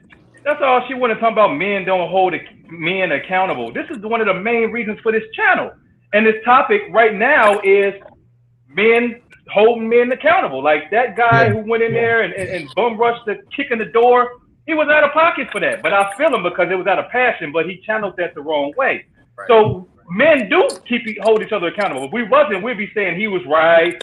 Oh, no matter what he did, he was right. They shouldn't have did. No, I feel bad for him because when you get caught up in a moment like that and these baby mama terrorists you got your back against the wall and you can easily slip into that mode where you just don't give a fuck out of passion. I just wish he would have handled that a different way, a better way. And men don't do what he did. And men, that clip that you just played, well, old boy was saying they're gonna have to come with me with pressure. That's the wrong mentality to have also, men. No. We cannot respond with ignorance with ignorance. It's a lose-lose situation. This is chess, not checkers, fam. You have to methodically plot, plan, and strategize because this shit is not a game. Right. And even the whole narrative that men don't want to pay child support. Because when I was giving her some stimulation. I cut that shit out real quick. But when I was sending those monthly payments, motherfucker, I was sending them payments and I wasn't really getting to see my child. But like I said, most of us, because I hear people in the chat, most of us, we making payment just to keep the peace. We don't really give a fuck about the money in the head. We like, this already a loss. Whatever I gotta do to keep this bitch happy so I can see my kids at least twice this summer, I'm good. You know what I mean? And you know what's even crazier, bro? You know what's even crazier? Hey, check it out. Check it out. Hey, before you say something, Cold World says, so y'all saying the men don't do anything wrong. Who the fuck said men don't do wrong? That's what it is. We just said the two examples was wrong. What are you talking about? Niggas don't listen. Obviously not paying attention. Niggas don't listen. That's a female. Don't talk. That's the female. Don't disrespect, because it might be a misunderstanding. He probably heard something different. I don't know, or she. I'm just saying, but this is what this page is about. This video is about a dude that broke in the person's house, the baby mama terrorist, and he ended up getting blown away. And what we trying to tell other men, do not run off your emotions, because you run off your emotions, you're gonna set yourself up for failure. It's his fault, but yeah, we understand, but you don't do no shit like that, because you the one that's set up for failure. That's what we try to teach men. Yeah, men do dumb shit, and he did some dumb shit. So we try to tell other men, don't fall for that. Because you know what he said in the video, he said, you playing game, you wanna fuck me? So she said, let's play. She said something to him to make him snap out to go over there. And he shouldn't have entertained that shit. And men do something wrong. Let me tell you what men do wrong. You play into the hands of these funky ass baby mama terrorists. That's what you do wrong. When these bitches saying you want to take you to court and they want to call the police and you talk about, I ain't doing nothing, I'm waiting for the police. Yeah, you doing something wrong. Stop fucking with her. You have, again, men, I know they prey on the love for your children. That is their big joker. I know that for a fact. Their big joker. They prey on it. You have to learn how to detach from them if you have to. And even if you don't want to become, once you start dealing with a baby mama terrorist, you already behind the 8 ball. Right. You already behind the 8 ball. Right. So you got to change the laws in your mind and start thinking like, this is not a game. This is not a game. You know what I'm saying? You could really end up in big trouble fucking around, getting too emotionally involved. You know what I'm saying? And I met a baby mama terrorist before, and I'm like, man, why are you doing your baby daddy like that? She like, shit, baby mama's got, when you become a baby mama, you got clowning rights. I'm like, bitch, fuck you mean you got clowning rights? Man, these hoes are so delusional and dysfunctional. This is an educational channel right here. This is an educational channel to teach brothers how to move and how to maneuver in today's time when you're dealing with these BMTs and how to avoid the pitfalls that comes along with it. So when people come up here and try to discredit us and say we're not doing what's in the best interest of the guys out here, they full of shit. Yeah, real. And you talking about, and we all here, we talk about the baby mama terrorist, the baby mama terrorist grandma, the great grandmother, but we forget to say something also. Men, a lot of you guys try to fight for custody for kids who are too far gone. Some of those kids are already gone. You can't save them. Facts. You can't save them. Exactly. These baby mama terrorists do unreversible damage. You can't fix it. You can't. Sometimes you just have to accept things for what they are, fam. You just have to accept things for what they are and keep it moving. By the time they're like 7 or 9, these baby mama terrorists have done their jobs. And that's their fucking job. That's their job. All happy. Yeah, I'm like, how the hell are you 9 and you ain't shit already? God damn, this bitch work fast. Yep. Manipulation is a powerful thing, guys. I wanted to say something about the baby mama terrorists real quick, man. I definitely wanted to say that if you guys aren't around to be terrorized by your baby mama terrorists, guess what's gonna happen to your baby mama terrorists? The government with children's services give her a visit and put her on child support. Took her on child support. They don't care. The system don't care about her either. They'll take her out while they walking and going to child support. But the sad part she better be glad to bear. The sad part is, you know what the sad part is though, if they do take her, they rather give it to the state than give it to the father. You gotta fight tooth and nail to try to get that kid back. I've seen that quite a few times. Shout out to Miss J. Tell you something. Hey, hold on. Shout out to Miss J for the $3 super sticker. Appreciate you, my sister. Go ahead, brother. Let me tell you something. Nothing hurts more to a baby mama terrorist. I'm telling you, my mama, she's a 3rd generation baby mama terrorist. My sister, she about to graduate. My sister, she about to get that cap and gown next week. But let me tell you, man. She a PhD. My mama. She a PhD. My mama got a PhD in terrorism, boy. This bitch,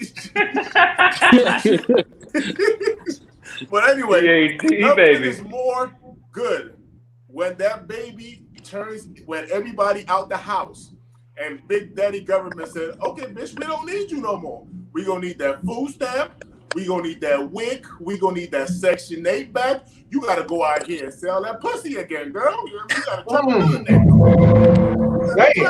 nigga. Right, back to OnlyFans. Yeah, back to, listen, I'm telling you, because once everybody was out the crib, and my mama, all the government said, hey, you have done your job. You have destroyed these kids. At least you tried to. Yep. You have done your job. We don't need you no more. Now you got to go out here and get it how you get it. We don't give a fuck. But women don't see the bigger play. See, us as men, because we're rational and we deal with logic and we move with logic, we understand the dynamics, that this whole dynamic. They just pawns in the game. Hey, we got Cole's World up in here, the one who's asking the questions. Come on, I'm gonna let you speak. Go ahead. What's going on? Oh my God! Oh, it's a girl. Oh, I thought you was a dude. What's up? I know it was a girl. Hey, what's up, Cole's World? Go and speak your mind. Well, I just stumbled across our channel. Hey, take your cut the YouTube off. Well, I just stumbled across our channel. Okay. Welcome to the show. Welcome to the show. Thank you. Why y'all so bitter? There we go. Ain't nobody bitter. He gonna say the language right off the bat. Why do women always use she came in here nice and then gave me that left hook. No. Listen, I understand there's some situations where the woman is bitter. She's mad. She wants vengeance. She won't allow the man to see the kid. Mm-hmm. But y'all fail to understand is a lot of times y'all like playing games with these women. Mm. Y'all like playing games. Hear me out. Just hear me out. I'm listening. Y'all don't take responsibility and accountability of the role y'all play. Because when y'all are done with these women and y'all don't want a relationship with these women, you should stand on that. But a lot of times, you know what y'all men do? Y'all go in and out, back and forth, and you playing with the woman's feelings. And when you play with a woman's feelings and emotions, guess what? She gonna play with yours. It's unfortunate that she does it the way that she does, and it's not right. But y'all have to take accountability. Stop leading with your man in your pants and take responsibility sometimes. Because a lot of times it's because y'all are in and out these women's lives. Okay. So what about what about the people? What about the ones married and get divorced? Oh well, I'm not saying a woman is always. I would never just take up for a woman. I'm not saying a woman is always right. So in those cases, she's probably bitter. She's probably angry. It's probably something a man probably did. I'm not justifying. So let me ask you this. So if you unmarried and but here's the thing: if they get a divorce, usually the judge already sets it in the order, right? He established visitations with both parties. What are you doing up there in the corner? It don't work like that. Well, if you're getting a divorce, they address visitations at the divorce court. Yes, they do. No, I'm not. The way you said it, like, well, let me ask you this. Have you dealt with the court system when it comes to child support? I haven't personally, but I have family and friends that have. So is you going off what they said, or you going off, what are you going off of? What do you mean? When you say that, you know, pumping and dumping, going in and out of women and playing games, where are you getting it from? Are you getting it from the people you're around, your family members, or your cousin? Where did you getting this from? Well, a lot of times that's the case, from friends, family. I mean, I know people from on different levels. So yeah. I got a question. And anyway, and before you say something, D, I'm glad you came on, because I don't want nobody else to say. Now I'm gonna let D, a female, respond to what you said. Which part? All of it. Go ahead, D. So one of the questions I want to ask, you made a comment about women, you know, men playing with women and it's unfortunate how they respond. So what about the situations where women play with men? Say you have the woman that she meets a guy and she's only interested in his finances, but she acts like she's into him because he's financially stable. So in the end, they end up having kids. Does the fact that she was initially interested in him in finances only give that man the automatic right to take her child away from him and make her fight to be a parent? Because whatever those two adults go through has nothing to do with the life of that child. And what women don't realize is when they play games with men, the keep away games, you're raising a statistic, because all of the marriages stem from fatherless homes. They stem from these children not being around their fathers. You can go look information up on DHHS. You can go look it up on DOJ. You can go look it up on the Census Bureau. Children who do not grow up with their fathers turn out to be the criminals of today. So the women playing keep away because you mad at a man, your child is going to turn into a statistic. That's the problem I have with that. Women don't realize the damage they do to their children trying to get back at a man. And at one point in time, are women going to love their kids more than they hate that man? Okay, listen, I agree with part of what you're saying. Every child needs their father in their lives. I just go on mute. I can't hear anything. Hello? We can hear you. Oh, okay. I didn't hear you.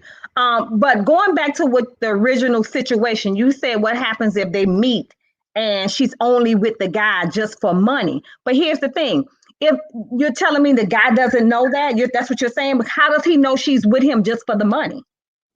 He doesn't always know that. Women play. So how do you determine that?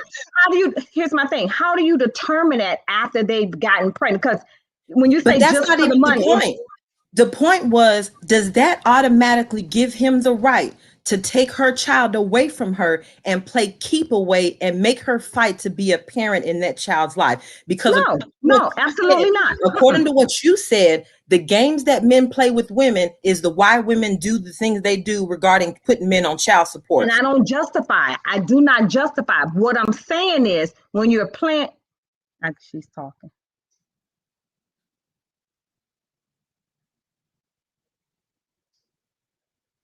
Okay, I see your lips stop moving because I didn't hear anything. But what I'm saying is, a lot of times these men are in and out these women's lives. They're around here with multiple women. And when you playing with someone's emotions and feelings, this is the result you get. Is it right? No. Is it? Okay. But you gotta take some responsibility in the beginning. Right. So that's all I'm saying. And so the second part, when are women going to love their children more than they hate that man? Because regardless of what those two adults went through, regardless of what he put her through, the child is the ultimate victim. So when are women going to love their kids more than they hate that man? You're right. You're right. It's not going to happen. When you're playing with people's emotions and feelings, it's not going to happen like that. So based on that, because women are always responding emotionally, it's safe to say that women are the best option for kids, that's in the best interest of the child, for the child to live with the person who acts only on emotions and not with the parent who acts sanely and rationally. Is that look at this one in the corner, in the best interest of the child? I can't say yes to that, because when we saying emotionally, he's probably only the father probably can pull those emotions out of that woman and cause her to act the way that she's acting. She probably is fine on every other level. She probably You're right about that. People can pull things out of you, but can't nobody pull nothing out of you that ain't in you. So regardless of that man, we all can be pushed to a certain extent. But can't nobody pull nothing out of you that ain't in you. If you ain't a killer, you ain't a killer. Can't nobody. I beg to differ. If your back is against the wall, I mean, yeah, I think we all capable of it. No, a lot of people lay down screaming. So I think we're all capable of it. A lot of people lay down screaming, so that's not true. Put under the right situation or circumstances. Yes, that's why you have to avoid a lot of things. That's why you have to be proactive. I'm sorry. It's just, I'm not agreeing with what women do. I'm not agreeing that women should keep these fathers out of their child's lives. I'm not agreeing with that. But I'm just saying men have to be a little bit smarter up front. You know, women by nature are vindictive. You know this. We know this. By nature, women are vindictive. So if you notice the type of woman you're dealing with, don't even play games with her. If you're done with her, let it be, you're done with her. Don't go in and out of her life wanting to have sex with her because it feels good and all this other stuff. That's what leads to all this vengeance and emotions and all that stuff. I disagree with that. I disagree with that. I'm just saying. Men, I disagree. Most men I know, the reason why they're going through is because he don't want to fuck her no more. Exactly. I disagree. For now. I disagree. For now. Come on. Look at that one in the corner. He's laughing. The one in the yellow shirt. He's laughing. Because for now. Because let's be real. Every baby mama, baby daddy, they never just done the first time. Very, very seldom you see one situation where they're just completely done. No, they keep going back and forth, back and forth, back and forth, back and forth. And you know what? But you know what? Even in their situation. Hold on. But the first thing you said was what'd you say? What was the first thing you said when you came onto the panel, ma'am? What was that? The first thing you said. Take responsibility, stop being in and out. That's not the first thing you said. What was that? What did I say? Remind me. I don't have a problem. Who hurt y'all? No. Why y'all so bitter? There it is. Why y'all so bitter? And women, you find women that are like this as well when it comes to dealing with men because they've been hurt and because men have used them and abused them. And I think on both ends, each man and women have been hurt. And that's the problem. You just got to find a middle ground because we're going to keep. There ain't no middle ground. The only thing that matters is the child. There is no middle ground that matter. The child is the only thing that matters. Women need to stop looking for solace somewhere else. The child is the only thing that matters. I agree. For you to say men going back and forth is the reason why that caused a problem, and when I says no, it's not. It's because they stopped fucking them. When does the child support kick in? When he stops fucking her. He going back and forth right now, but the child support don't keep coming to the picture. Okay, are you being on this panel? Are y'all fathers? Every last man on here, are y'all fathers? When just be real. When you were done with your baby mama, right, with the mother of your child, okay, you were completely done the first time, and that was it. You was completely done. There was no late night texts, no phone calls. No, you look sexy today. That's a cute dress you got on. What you doing Friday night? None of that, right? There was none of that.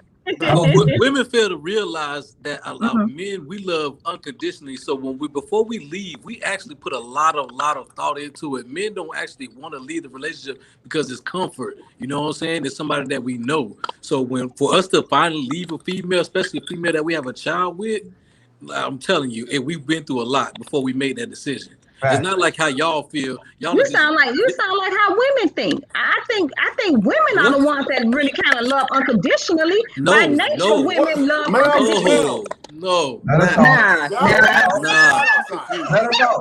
Hey, listen, let her talk. No, I want her to talk. I want her to talk. Listen. I want her to talk so y'all can take heed and learn from this. Go ahead. I just feel you say men love unconditionally. Yes. I don't know about that when it comes to men. Y'all are built different. No, a man will put up with all kind of stuff. A woman to be going crazy, like having all kind of mental issues and everything. The man will still try to put up with it, try to make it work. Before he try to I'm telling you, a man went through a lot of stuff before he left, especially the mother of his child. He went through a lot before he left that woman alone. So I'm not trying to just be biased. I see things from a male's perspective as well. But you're trying to tell me women don't go through a lot too, dealing with y'all men? Oh yeah. I'm just saying, because most of the time, if a woman is laying down with a man and having a child with a man, she wants that family. She wants that family. Ma'am? She wants that family. And a man don't? And a man don't? Men do, yeah. I'm not saying a man don't, but a lot of times y'all want that family and the other family and the other family. Okay. Yeah, y'all learn from this, y'all. Learn from this. Yeah, ma'am, your whole argument has been that check. She don't want that family. Hey, Mr. Palmer, can you hear me? Oh, I hear you loud and clear. Go ahead. Okay. Yeah, so the whole argument is you guys keep going in and out their lives. And this is just one of these tropes. This is what it is. I was married. The day I stopped fucking with this woman, I stopped fucking her for good. And it has nothing to do with this, because at this point, it just became dangerous. It's the police, trying to call police and all that. And most of these men out here who are this panel and who are in the chat, when they finish messing with these women, they were done messing with them. These situations, you come in, you always find these exceptions to the rules. The reason why everybody here is on child support and they've got these people in their life because of failed relationships. It didn't work out, time to cash out, take him to the child support. This is what it is. It is what it is. I'm not saying that's not the case. I'm not saying that's not the case. Now, let me ask you, the guy that was married, let me ask you a question. How long were you married? 4 years. Okay, you lived with her the whole time while doing the marriage? The whole time. So at what point did the marriage break down? I'm just asking the question. And let me add too that she did not work the 4 years. I was paying all the bills. I'm going to add that to that too. Oh, wow. Okay. So what was we're not focusing on the kids though. Well, I thought it was about the children. Well, I got a question. I'm trying to understand the behavior, because I know cause and effect. No, you don't. So you want to know why? But I have a question though, regarding her statement that women want the relationship more than men. Do you know that 41 to 50% of marriages will end in divorce? Of that 41 to 50% that end in divorce, 70% of those divorces are initiated by women. Why do you think a woman would file for divorce just because? But hold on, we're talking about who wants it more. We're talking about who wants it more. 70% of relationships. Okay, but can I ask you a question? Why would a woman want to? You think you guys just want me to believe that a woman just wakes up one day and decides that she doesn't want to be with the father of her kid? Why? Check it out. Let me ask you a question, ma'am. Let me ask you a question. Oh my gosh. Hold on. Check it out. Serious? Miss Cole. Yes, I'm listening. Do you know the stats? He got the statistics. Do you know the stats of divorce rates? I'm sorry, say that again. Do you know the percentage of divorce rates by women? Do you know? I don't know the percentage. I don't know the stats offhand, but I do know she is right. Women are the ones that file for divorce over a man in most situations. She is correct. What I am saying is, hold on, just hear me out. What I'm saying is, you're telling me that a woman, and I know women are finicky. I know women have mood swings. Half of them probably bipolar, right? But you're telling me she wakes up one day and she decides that she doesn't want to be married. She doesn't want her family no more. You're telling me this percentage of women are doing this just because? Just because. You're telling me that most of the divorces, every woman don't want to get married. Differences. What the hell does that mean? Irreconcilable discipline, meaning I just woke up and I don't want to work this shit out no more. Come on, guys. Come on. I can answer that. I can answer that because I'm a divorced woman. Yes, there was a moment in my relationship where I said, fuck it. There was a singular moment. Did it happen because I woke up? No, but there was a singular moment where I said, fuck it. So in that singular moment, I said it's not worth it. So what wasn't in that single moment, that one little moment? You're telling me you were married for I don't know how many years, but in that one little moment, you said fuck it, and you took time out to go file for divorce just for a 5-minute moment? That it wasn't just. I'm not saying it was just a 5-minute moment. It was a series of moments. But what women realize is, hold on, the series of moments. He wasn't always at fault. A lot of those moments I was at fault. And a lot of those situations aren't necessarily about one person being at fault. Sometimes I agree. In different directions. So one moment can trigger. I agree. if you're falling in, you can't say it doesn't happen because it happened to me. So you can't say it don't happen. It might not happen to you. It might not happen to nobody you know, but it happens. And it happens to women I know. There are moments in your life where you just decide that you're done with it. Just like the men on the panel are saying, there was a moment in their life where they just said, fuck it, you can have the kid. It's not worth the stress you're putting me through. I agree. I agree. But like you said, there were moments, right? Like you were saying, there were moments. But they weren't all his fault. Right, that wasn't all his fault. I'm not necessarily saying that it's that person's fault or the woman's fault or the man's fault. What I'm saying, y'all just saying that they just filed for divorce. Everybody has a reason why they're doing it. And I'm not saying it's justified. But there are a lot of times a woman is filing for divorce for a reason. And it's not because she don't. Here's the thing: it's not because she woke up that day and she just looked at you and decided she don't like you anymore. She just, she probably didn't like you a long time ago.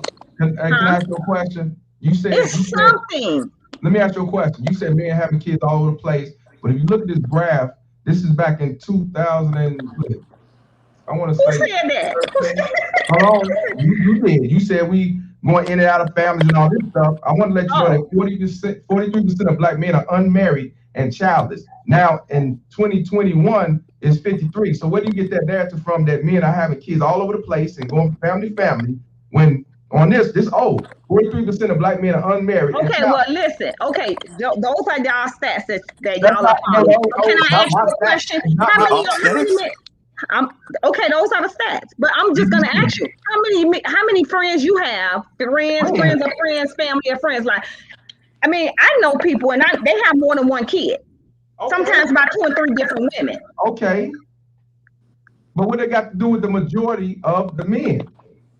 That's some dude in the hood. That's Pookie Ray Ray, whoever that is. That ain't got nothing to do. So I ain't talking to Pookie and Ray Ray. No, you ain't talking to Pookie Ray Ray over here. No. Okay, I mean, I'm just trying to help you all kind of see. You ain't helping me. Okay, well, I'm not helping you. Okay, I'm not helping you. You helping everybody on the panel to understand what I'm talking about. You helping. I'm not helping. You helping. What do you mean? What, as far as what? The lack of knowledge. How? But this is the problem right there, because everything that I'm saying about the way a woman may feel, the way the woman may act because of maybe something that the man possibly done, you're saying that's lack of knowledge. No, I don't think so. There's a cause and effect. And what you want me to believe is that what y'all are saying, listen to me, what y'all are saying is that the men are doing nothing wrong. The men are upstanding, they're loyal, they're faithful, they are family men, they love unconditionally, they're that you're a great father. This is all what y'all saying, and the women just psychotic. That's what y'all want me to believe, the women are psychotic. Come on, that don't even sound right. Can I ask a question? So I mean, y'all gotta be some kind of crazy. Go ahead, MVP. But can I say something? If you're delivering baby, if you're having babies, your body goes through so many changes, mental change. Do y'all know how much stress that is for a woman? Then why? Are you kidding me? And half of these women have to still work. Hey, you got Are you married? Are you married? Are you married? No, I'm not married. You got any kids? You got any kids? If I say yes or no, y'all gonna judge me. So I'm afraid to say yes. I'm afraid to say no. No, it's not about judging you, ma'am. Do you have any kids? No, I don't have any kids. Oh, okay. So what makes you qualified to relate to what we're saying? Because I have family and friends that have gone through the same situation. Your argument is. So let me ask you. Your argument is when men play games with women, that justifies them reacting the way that they react. No, because I said numerous times it doesn't justify. I've said that. Okay, so if it doesn't justify it, you're standing pretty firm on that. Like, this is what happens when men play games with women. But like the other lady that's on this chat, she made a very good point. At what point does a woman love her child more than she hates that man? At what point? I mean, enough is enough. Like, women can be vindictive.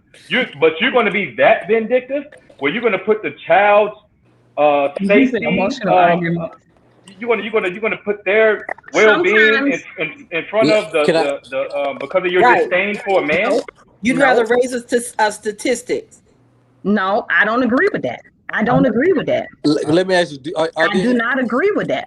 Do you have any male members in your family, like uncles, nephews, cousins? That have gone through these situations. Hear me out. That have gone through these situations. Let me ask you this: so, when seeing them going through this situation, do they look like the type, or do you see that they don't want to get responsibility, or they don't want to take care of responsibility for the kid, or do you see them going through the system trying their best and they're still getting the BS? I had an uncle that he got frustrated. She gave him a hard time, and he's like, whatever.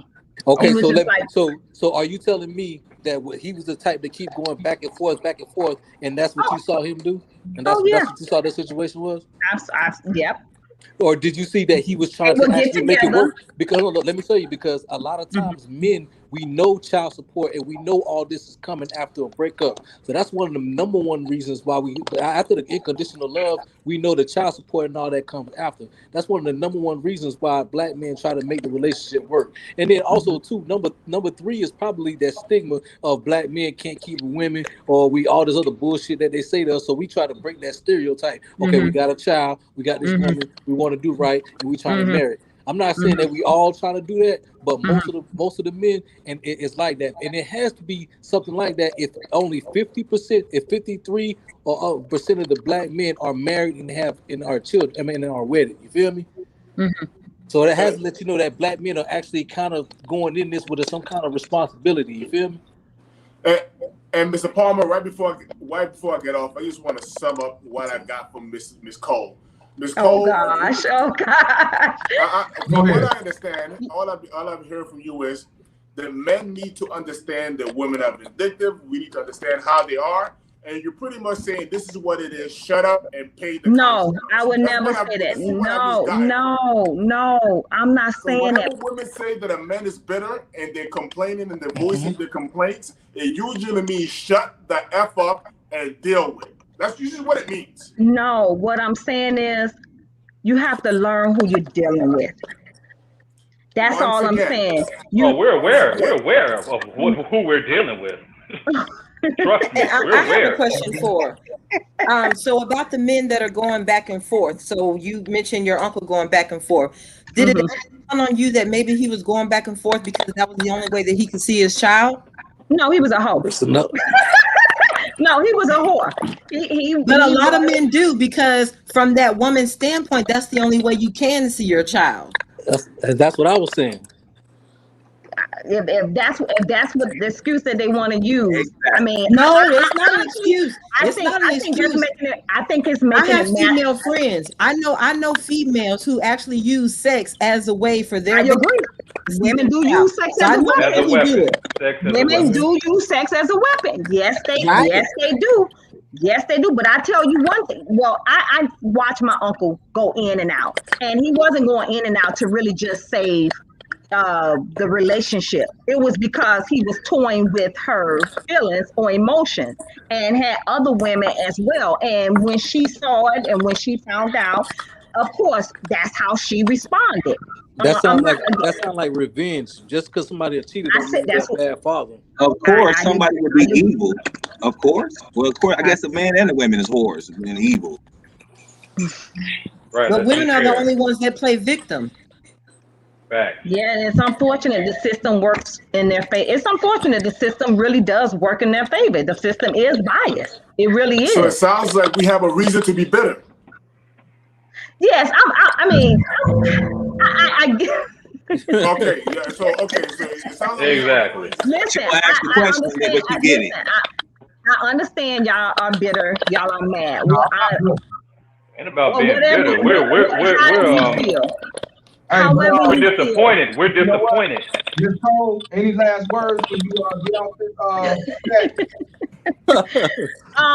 No, I just joined in. I appreciate having a conversation with you guys.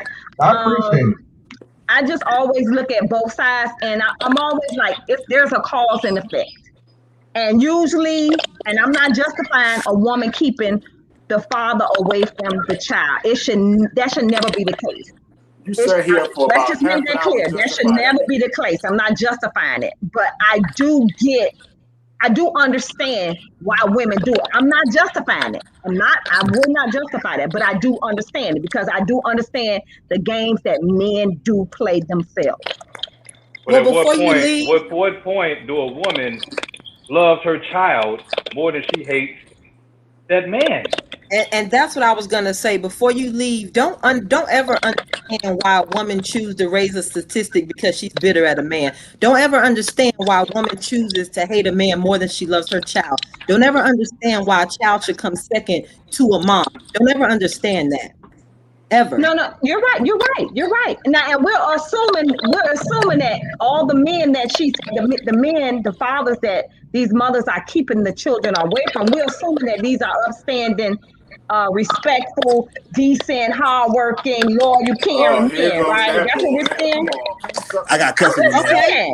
Well, hold on.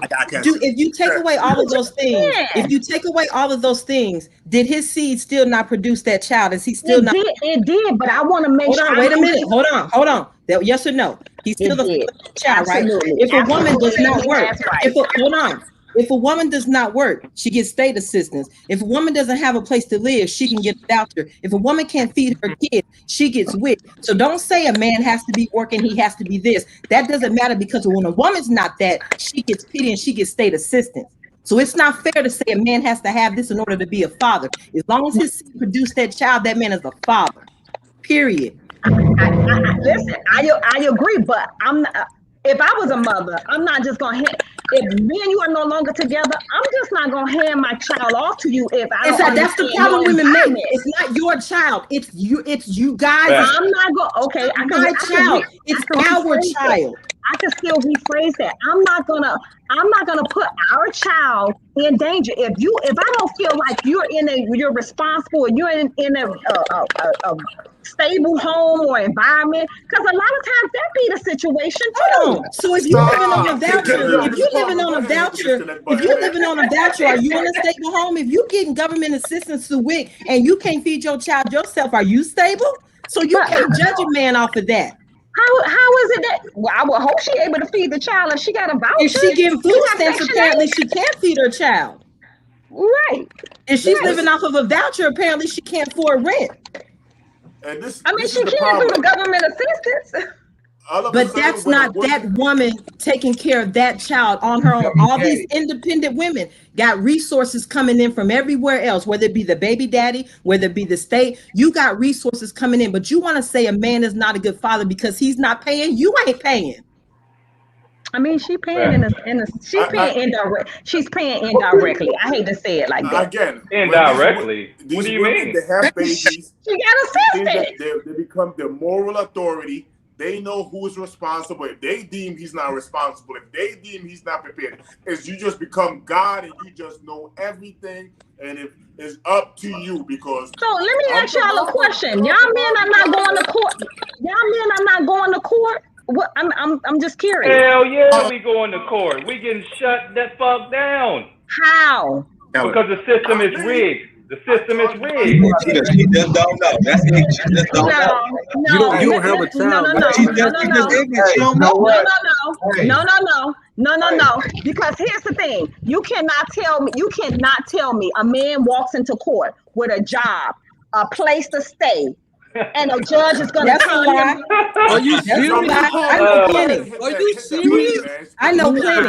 Forgive her, fellas. She knows not what she said. Forgive her. Forgive her. I appreciate you coming up in here. You said enough. You proved your point. You can stay in the chat and everything, but we finna go to something else. Okay, y'all have a good evening. All right, we appreciate it. Good night, sweetie.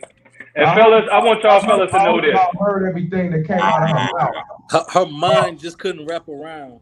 Oh, it did. She knew exactly what you're talking about. This is what I want fellas to know too. But you don't have to. This is You don't have to be a baby mama to be a baby mama terrorist. Exactly. This was her default setting right here. It was her default setting to defend. Check this out. Ultimate Enigma said, who is leading the crusade to reform the system? Instead of aimless bickering, are people addicted to arguing? Geez. Maybe you should be the leader then. Since This is a debate. This is a debate. This ain't no argument. But no. But if you feel that who's leading it, I think you should lead by example and make it happen. Facts. That's how I said. Do that. We'll give a shout out to Unforgiven for the $20 donation. Appreciate you, my brother. Now, also, since Candy, you've been coming here saying, about you taking up these baby mama terror horse. Why don't you come in and let's see what you got to say? At least Ms. Cole did come in and speak up peace. I have no problem with that. Here go the link right here. You was on here when Neek and Knight was on here. So who was the other sister that was speaking to her? Oh, Dallas D. That's on the panel. What's her name? Dallas D. I just want to say salute because you was definitely. And Mr. Palmer, let me address this comment right here. Just want to salute Mr. Palmer. Which one? I'll tell my story one day. Yes, with this one. Go ahead, Rob. Again, listen, man.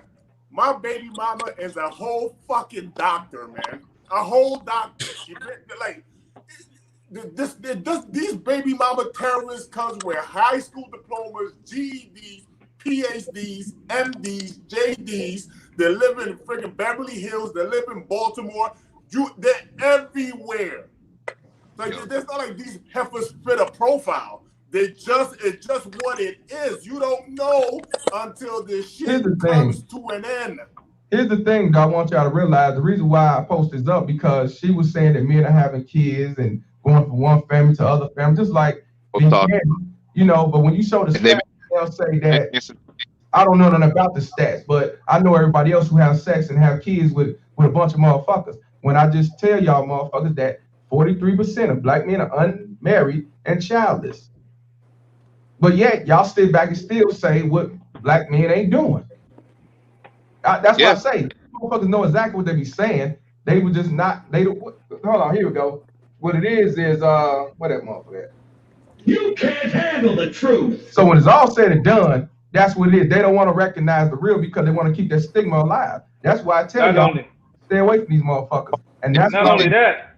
For their bad decision making, bro. See, us Chicago bros, especially here on the South Side, we had to see this every day walking outside the crib. These chicks would go ahead and pick the worst of the bunch, knowing that he ain't got no smarts, knowing that he go and trick that money because he wants that young money. And soon as she get him hooked, he gonna get baby. She gonna go straight to child support and she gonna find a goofy nigga that's got a good job and go ahead and smack inside the head. That's they MO since the 1980s.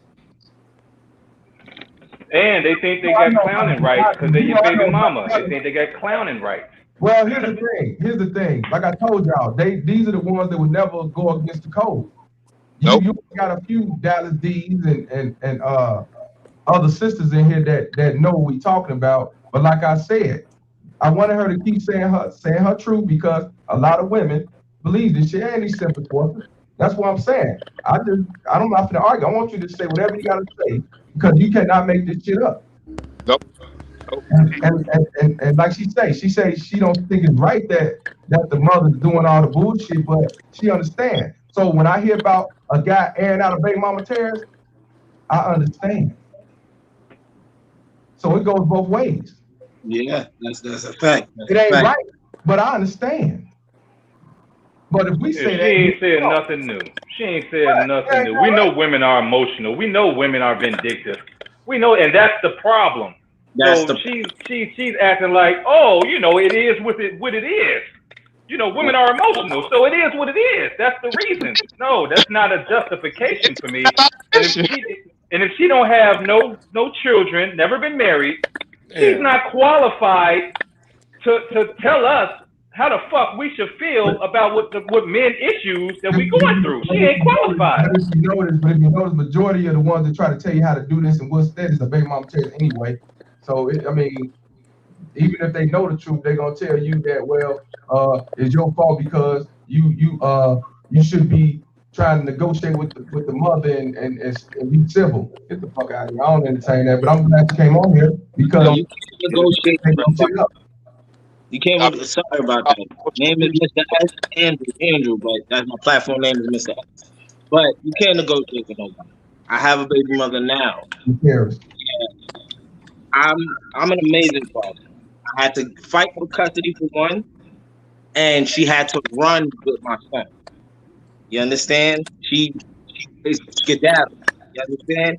And no reason at all. I have a straight support system. I have my place, then I have my mother right around the corner. I have older brothers and sisters. I have my oldest son that's in the area. So she has it. And to say that your feelings give you the right to take your child, not only take your child, but to make your child feel like someone else is the father without even telling the truth. Makes your child like someone like she doesn't say nothing. And it's bad on male side because I would give him the chance to say, yo, look, this is wrong. But men out there are just going with it and saying, all right, I'll play daddy. And this is going on. But you got males out there proving this, going with the plan because of the pussy. Going with it because, I don't know, maybe he don't have nowhere to live. He's not sustainable. I don't care what it is. But the point is, when does your feelings make you go that far to mess with the child's background? Well, it's because he made a great point. I want to see. He made a great point because he said you got all your family over there. That means she ain't just taking them from you, taking it from your mama, who you know gonna love your baby, gonna buy all types of stuff. Your brothers, his big brother. You say he got a big brother in the area. He can't know about none of them. And if you get to know him, I know they gonna have his back. I know they gonna do for him. He gonna be protected. You know what I mean? I got a brother. I got this. But you're gonna take away from the whole other side of the family, man. That's all I want to say, man. I want y'all to see this right here. You see this brother right here? You see this? This is a race scene. This happened to race scene on April 30th, Friday. That was Friday. And this is the one who I told you that he ran up in the house and tried to kill his child's mother. And I guess the stepfather intervened and he shot him up. So I'm gonna read this to you, but then I want you to see what the grandmother posts on Facebook, and I shit you not. Now, of course, you see this, you be like, oh, this piece of shit. He he running shooting the house. He a piece of shit. Blah blah blah. Right. Okay, but I'm gonna read everything, but then you're gonna have to hit a video. This is Racine, Wisconsin. Racine police are searching for Kevion Minor, identified as the suspect in the Friday, April 30th shooting. Police were dispatched in the area of Hamlin and Drexel around 5:45 p.m. for a reported shooting. The victim, a 41-year-old man, that's the stepfather, who found suffering from multiple gunshot wounds and was taken to the hospital. According to the police, Minor knew the victim's stepdaughter, that's his baby mama, and he had been threatened to kill her entire family. Minor fled the scene in a tan/gold Chevrolet Malibu or Impala. Police said he has an active felony warrant through the Wisconsin Department of Corrections. He should be considered armed and dangerous. Anyone who knows who Minor is or see him is asked to contact authorities immediately. Anyone with information is asked to contact Racine Police Department, phone number, detective so-and-so, right? So, now I'm gonna let y'all see, we're gonna go on our Facebook page, and I want y'all, like I say, this is the grandmother, but the person he wanted to go kill was the actual, his baby mama. Let me find that thing right here.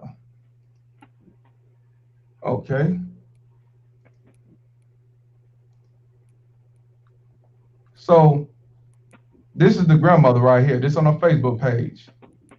I want y'all, this is the text that he said. She would never walk. I don't understand what this is about, but this is the text. It's one of the texts. Wait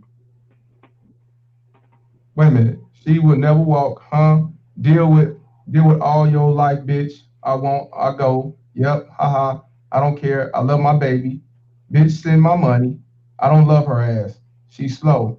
We're living good, unlike you. I don't care. I don't love shit that can't walk or talk. So I don't, like I say, I don't know what they talking about there. But this is the text that the grandma posted trying to, make him look bad, and she a victim.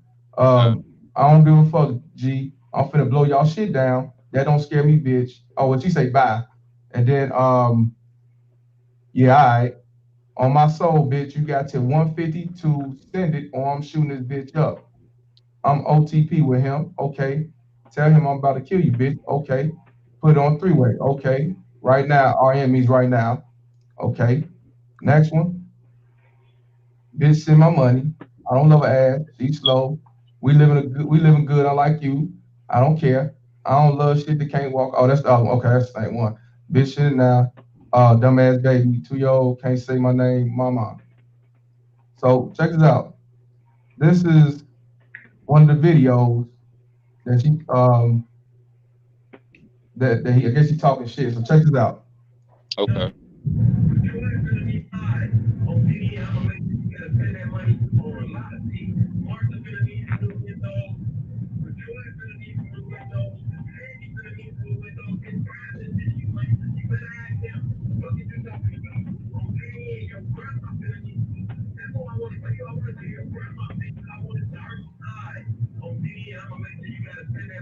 All right, that's the first video. He said he gonna on GDN because he GD. He said he gonna shoot their windows up and all that shit. So then here's the next one.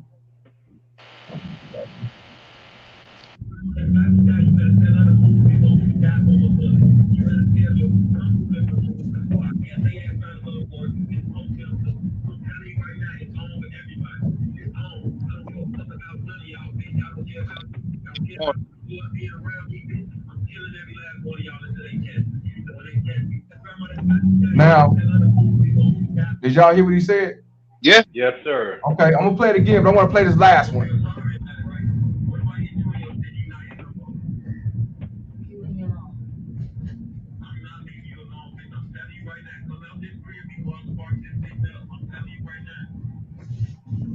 Now let's go back. Let's go back to what he said. Now, like I said, see these motherfuckers be poking the bear. Yeah. Be poking the bear. But I want y'all to hear what he said. I just want y'all to hear all three, and this is what he said. Like I said, it's not right, but what the lady said, she understand. I understand. So this is what he say.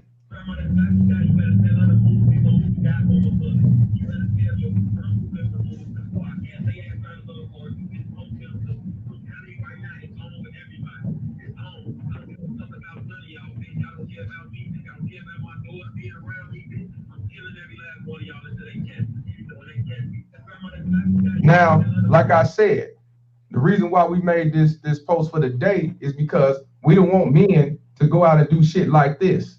We don't want to see men going to somebody's house and getting shot in the head. And this shit is real. Everybody don't give a fuck about going to jail. Everybody don't give a fuck about you know what I'm saying, losing their life.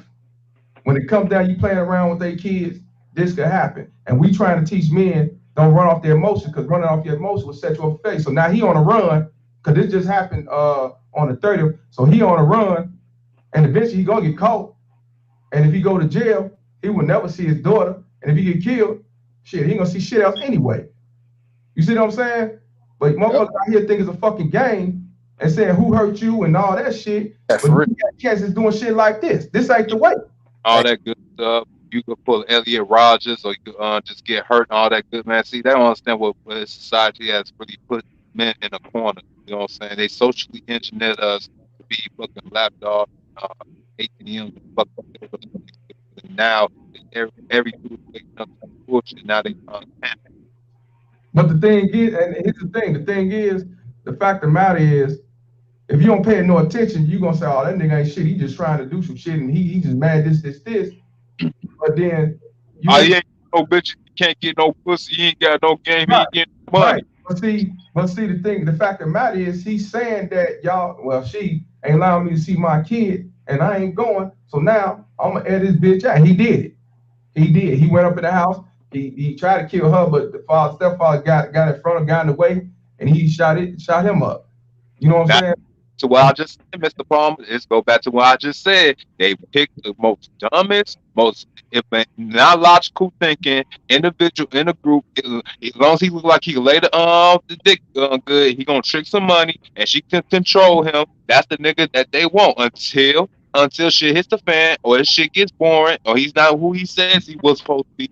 Then they pull shit like this. Then that's what we end up with. Right, and just like Candy said, she said men choose, but not educated enough to know their own bodies to understand it. But at the same time, these baby mama tears end up with these same type of guys that's going to shoot their ass up. You know why? Because they don't want to deal. They don't want to deal with real men because real men hold them accountable. So they run from accountability. At every chance they get, they run from accountability. And check this out. Like Julius just said, the family's now playing victim. Right. That's what I'm saying. They playing victim, but that, like I said, they ain't gonna look at that she's telling they doing all that shit. They're gonna say, oh, he just shot their ass up. But see, that's why I say you gotta also think for yourselves because he ain't doing it for nothing. Now I told you, I don't justify it, ain't right, and we need to stop trying to run off our emotions. But you see what they throw him to do. Can I hold you on right there? Let me hold you right there. Now, a lot of y'all conversations I go through a lot. I have 5 of my own, right? I live a different lifestyle, but point I'm saying is when you don't run off your emotions, what do you do? When do you start setting up things legally where we can fight this situation? Because I had to learn it myself. I went through the breakup, locked up. I used to go through it now where it was a situation where my daughter had to do a visitation with her mother, which is the little brother that's gone, and the person there, because I had to fight back. I had to fight back a lot, but the person there tend to want to discipline the child that's not his in a way that it should not be disciplined, where my daughter has to come back and not only tell me, but didn't tell me first because she didn't know what I was going to do, but told my mother, which led to ACS and a regular court situation. Long story short, her situation where she can't go see my brother had to stop because a person over there decided to put hands on a child. Now, when you get into a situation like that and it's that deep, how do you tell a person not to react? How do you tell a person, he's been blocking it out, but at that moment, it's like, how do you tell a person not to love their child? Right, because that natural instinct kicks in, like you're going to go defend and save your child. Your child should not be locked in the room. One thing that I learned, bro. One thing that I've learned. Hold on, let me finish. The system doesn't do proper investigations. No. All they do is they go to the house, they speak to the mother cleans up a little bit, gets a little food in the house, and that's it. They out. They don't stay there more than 10 days. If they have to do any more, they add an extra week on, but that's it. And they ain't doing no real investigation unless the child has bruises. So when you have a situation like that, and then you restrain yourself, when do you get to the point where you can actually do something about it? What do we have set up where we can actually get something done? Because to be honest, fam, I believe we're beyond repair. And the reason why I say that, bro, is because this shit ain't gonna stop. Like Mr. Palmer always tell us, the judge gets paid off child support. Everybody gets a piece of the pie off child support. This shit ain't never gonna change. So it's up to us to change the laws in our mind, and it's up to us to make adjustments, know what you're dealing with, and act and react accordingly. Reacting emotionally is not going to get you far. Because those men that were speaking in those clips, what they've done is they just indicted themselves. That's all they did was indicted themselves. And when it comes down to it, they might not never see their children again because of the videos that they posted up, talking reckless, responding with emotion. This is chess, not checkers. The only way I see change like coming to a child support system like that is when I'm talking about there's virtually no children being born. That'll you be know the what? I'm only glad time. you said that. Glad you said that, because for the last 6 years, the statistics show less and less children have been born. The childbirth has been on a decline for the last 6 years. And that goes actually across all countries, all races, all races, so yes. don't be surprised in the next 20 years. Like I would say 20 years or something like that, the birth rate is so low, they saying, hey, we got to change these laws. Matter of fact, they're not going to do that. They're not going to do that, because this is all by design. This is population control. Hey, you might be right. You're right. Hey, check it out. I want to see what Ms. Dallas got to say about that. Dallas, what you think about that? What's your thoughts on that? You heard me, Mr. Palmer? Look up Agenda 21. That's exactly what the whole plan is, especially with them things down there. Unmute your mic, Dallas. Unmute your mic. Shit, my bad. It's storming over here. So there are ways to defund child support. We can discuss that offline though. But there are ways. Okay, we'll talk now. But what's your take as far as the brother said, basically how like we telling guys, hey man, don't get to that point where you want to go air out the house and go cause a havoc and all that. And he want to know when is a level where, you know, when you should. No, you know, because like I could tell you don't do it, but it's the perfect choice. But like, you know, what's your thoughts on that? Honestly and truthfully, I think it needs to start the moment any woman tells you that she's pregnant. There needs to be the discussion about, if I ever end up on child support, I'm out of here, because I know for a fact that you don't have my best interest at heart. Because as a father, if you always intend on being there for your child, that should be easy. So if you've been there from the time that they were there, and then all of a sudden she get mad, whatever that situation is, she decides to do the child support before you even get mad, I can't tell you it's an easy call to make, but it's best to walk away then. I mean, if you get to that point, I'm with you. I don't have pity for women who, I mean, the dude who went to McDonald's and shot his baby mom in the head. I don't have pity when I hear those stories, because I know what those men go through. But in order to keep from getting to that point, you have to have that discussion up front. The minute she says I'm pregnant, the child support conversation needs to happen then, if it hasn't already happened before she got pregnant. But the child support conversation needs to happen right now. And it needs to be clear that if you ever go down to a child support court regarding me, I'm out. I'm just out. I'm not, because you're gonna go through hell anyway. You're gonna go through hell anyway. Okay, even though that's that. Hold on, 2 seconds. Go ahead. So, like I said, I've been through a lot of situations. So they know I'm a great father. My son is 17, right? I've had custody of him since he's been 3 years old. Okay. They know I go to court. So me going to court and me doing my own investigation, because I do a lot. I'm pretty very versatile and very knowledgeable in the child support and all that area. I don't have child support on all of my kids, God bless it. But the last kid, I don't only have child support. She had to go give birth without me knowing. So I signed the birth certificate. So no, I don't have child support. And I could easily say I don't care about the child. And I don't have to fight for it. But I'm going to fight for the child because it's my child. You understand what I'm saying? So have you guys noticed this? I don't got it, because I'm very sustainable.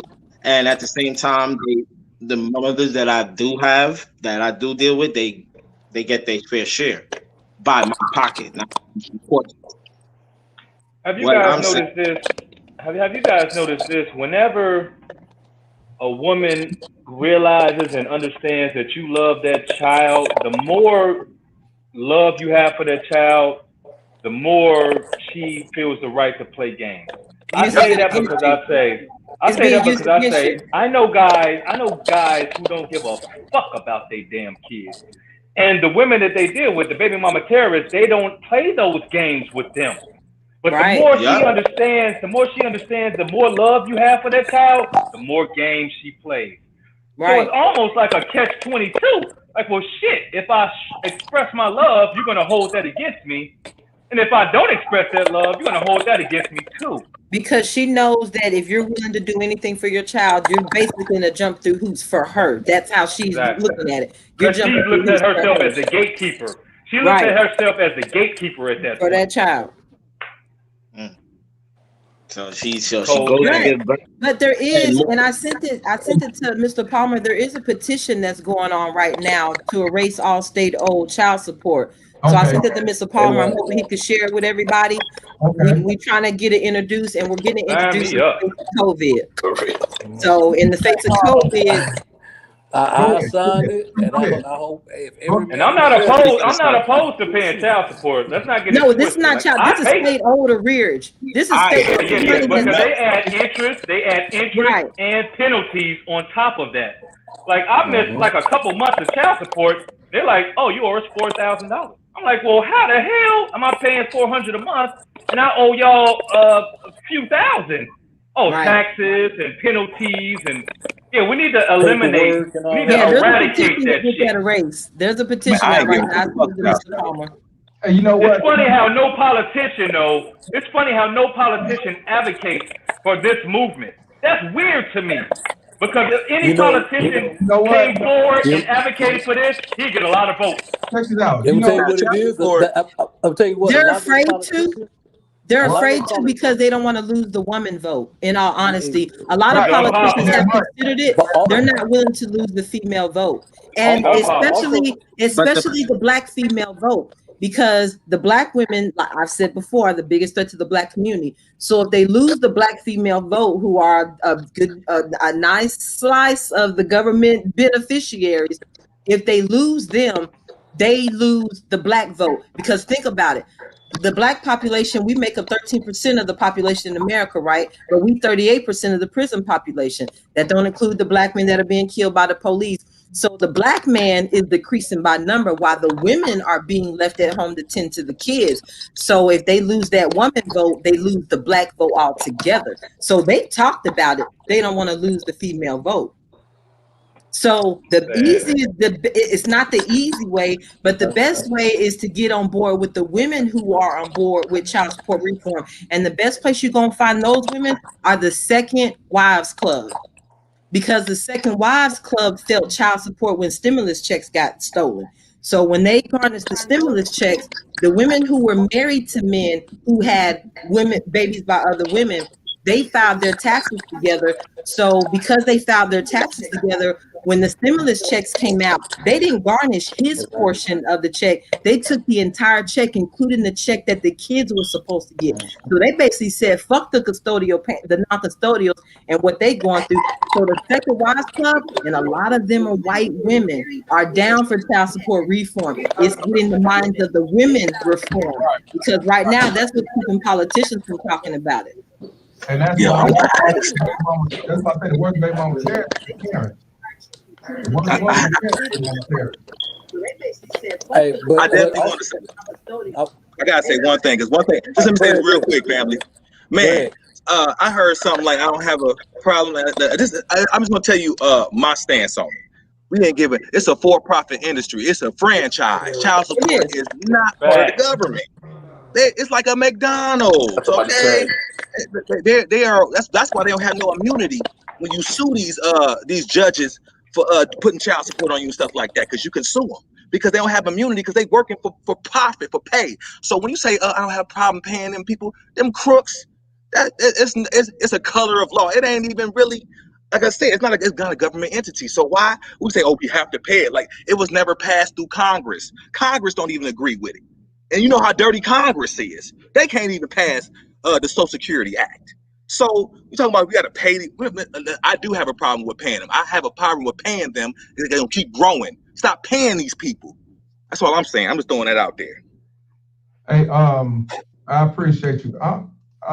You keep saying stuff, on the side. Why don't you come in the panel and join and then say all this? Because you saying y'all buying the burgers, making all these kids, and I just put up. Then I just put up the stats, y'all.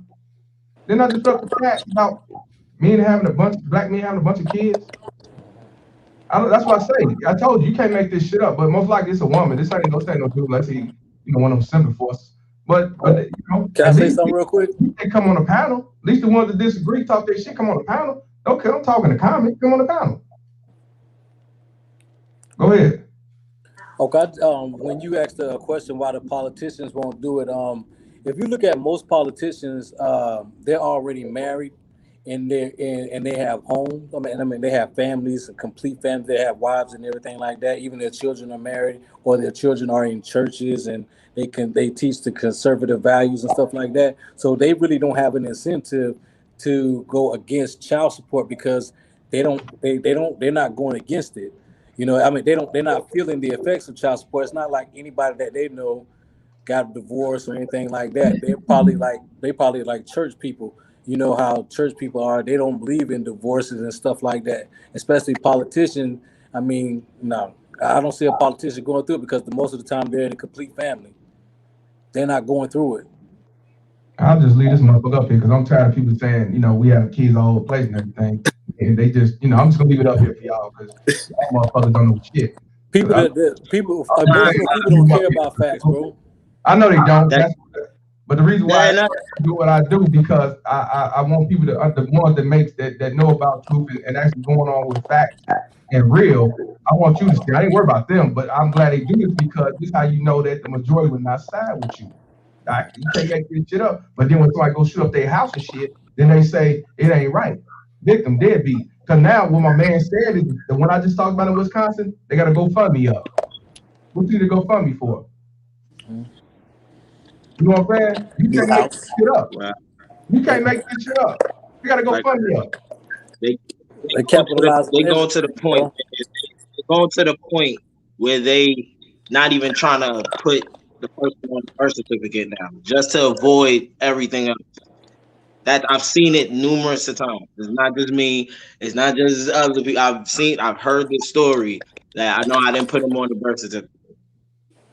But then his father's not even fighting for their kid. You understand what I'm saying? I want to throw something about the politicians though, because we elect judges, and that same judge I got a juvenile court, she is under a child support contract, and we elected her over here in Cincinnati, supposedly. Damn. So yeah, even these judges are politicians, and they get elected. Yeah, it's a $51 billion business. They all get the benefits. So why would they do anything for us to lower the $51 million? They're not going to do that. They're not. That's the reality. They're not. That's why I tell y'all we have to build and grow and take laws on our mind and build and change ourselves. And the thing about it, when people come in and say, well, why y'all keep talking about it? Because we want the people that's not going through this to not go through it. So I told you, these people want you to shut your mouth and just, you know, walk with your head down and don't say shit. What it is, they don't want us to warn the future. You know what I'm saying? They want their daughters to be able to put another. They want their daughters to be baby mama terrorists and shit like that. They don't want the future men, because you already see that the birth rate going down, and part of that is because of the men are saying, I don't want no child. Right. So I mean, but you can't make this shit up. Hey, somebody gonna have to step down because my boy Isaac Williams want to get up in here, and that's the one I interviewed in New York that was taking a chance on. Yeah, I'm out. All right, Brandon. Yeah, I'll holler at you, man. Okay, you be safe out there, bro. All right, I'm about to holler at y'all too. Okay, I'm gonna hit you up after this, okay? All right, that's what's up. Cool, okay. Shout out to Dallas D up in the building. Go ahead, Isaac, go ahead and tune in. But yeah, it don't bother me about what they say. I want them to say all this stuff because I want people to know this is what they think about you. This is what it is. And the ones that don't have kids, I want you to realize this is what they're gonna say to you if you go through this bullshit. You know what I mean? And it was good that we had that one lady on there because if you sit back, you just if you just ask them enough questions, you know, you'll see exactly where it goes. Well, you heard that with Nick and Knight when we did it, so we can't get no. I missed that. When you got to go back because I missed that. Sunday, you got to go back, man. Check that out, bro. Bro, she's so mad at Kevin Samuels, bro. Kevin Samuels got her in her feelings so bad. Hey man, people pocket watching and worry about somebody else, but when you're a piece of shit, then you know you good, fine and dandy. But when you come up, that's when they want to, you know, talk about what you did 20, 30 years ago. That's what they do. Yeah. You know, that's what they do. But like I say, we just want men to start being thinkers and not reacting because we don't need other men going to jail. getting shot up, getting killed. But the thing about it is, they keep talking about guys having kids all over the place. And we gotta start doing something about it. That's definitely the 80-20 rule. That's the 80-20 rule. That's the 80-20 rule. I'm not in the 20%. You know what I'm saying? Hey, what's up, Mr. Williams? You there? Hello? You there? Hey, J-Lon, what's going on, bro? I think J-Lon here.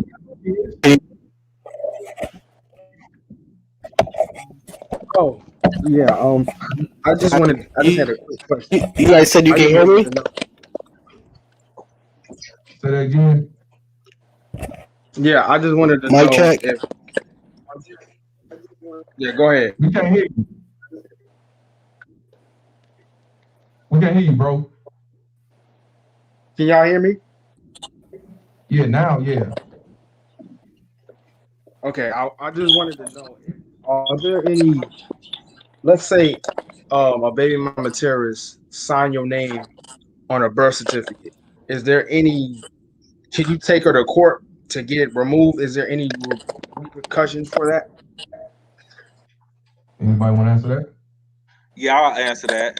The birth certificate is a contract. It makes you the legal father, not the natural. I was the natural father, and I still got rights. I just got a DNA test, and I was a natural father, but I was not the legal father until child support forged my name on it. It wasn't even my BM. It was child support. But the thing about it is that there's 6 elements to a contract. So when you become a legal father, you have to consent to that. You have to sign that. That's a contract. It's nothing that somebody can just do to you. But when they do that, you have to challenge it by saying that I never consented to this contract. I never signed this contract. It's like any other contract. You can't put me in something I ain't signed. Thanks. Gotta go through the steps. That's all. You gotta go to the steps. Gotta start the process, because you're not gonna get nowhere if you just keep talking about it. Gotta go to the court. Gotta process. It's just gonna sit there, and you're gonna keep. And if there is child support in play, it's gonna go on you. Well, I mean, it's something called a template where, you know what I'm saying, I can write a motion, and you know, it'll be the freshest motion you ever had to get in the court. All you gotta do is put your name on it, the date, and your case number, and give it to your court. And what your court call, you can use the same template. And we just need to, you know what I'm saying? So, you know what I mean? So one thing that we can do, we can help one another. I mean, it's not that hard. Yeah. And that's what it's all about. That's what it's all about. We definitely gotta, you know what I'm saying, help each other. That's why I'm saying we gotta change the laws in the mind. We can't go out like these cats doing, you know what I'm saying? Guys, I'd rather y'all to wash your hands and move on. Cause this shit ain't no joke. And even just like Brother Doctor said, he said, focus on bettering yourself, fellas. And that's what we have to do.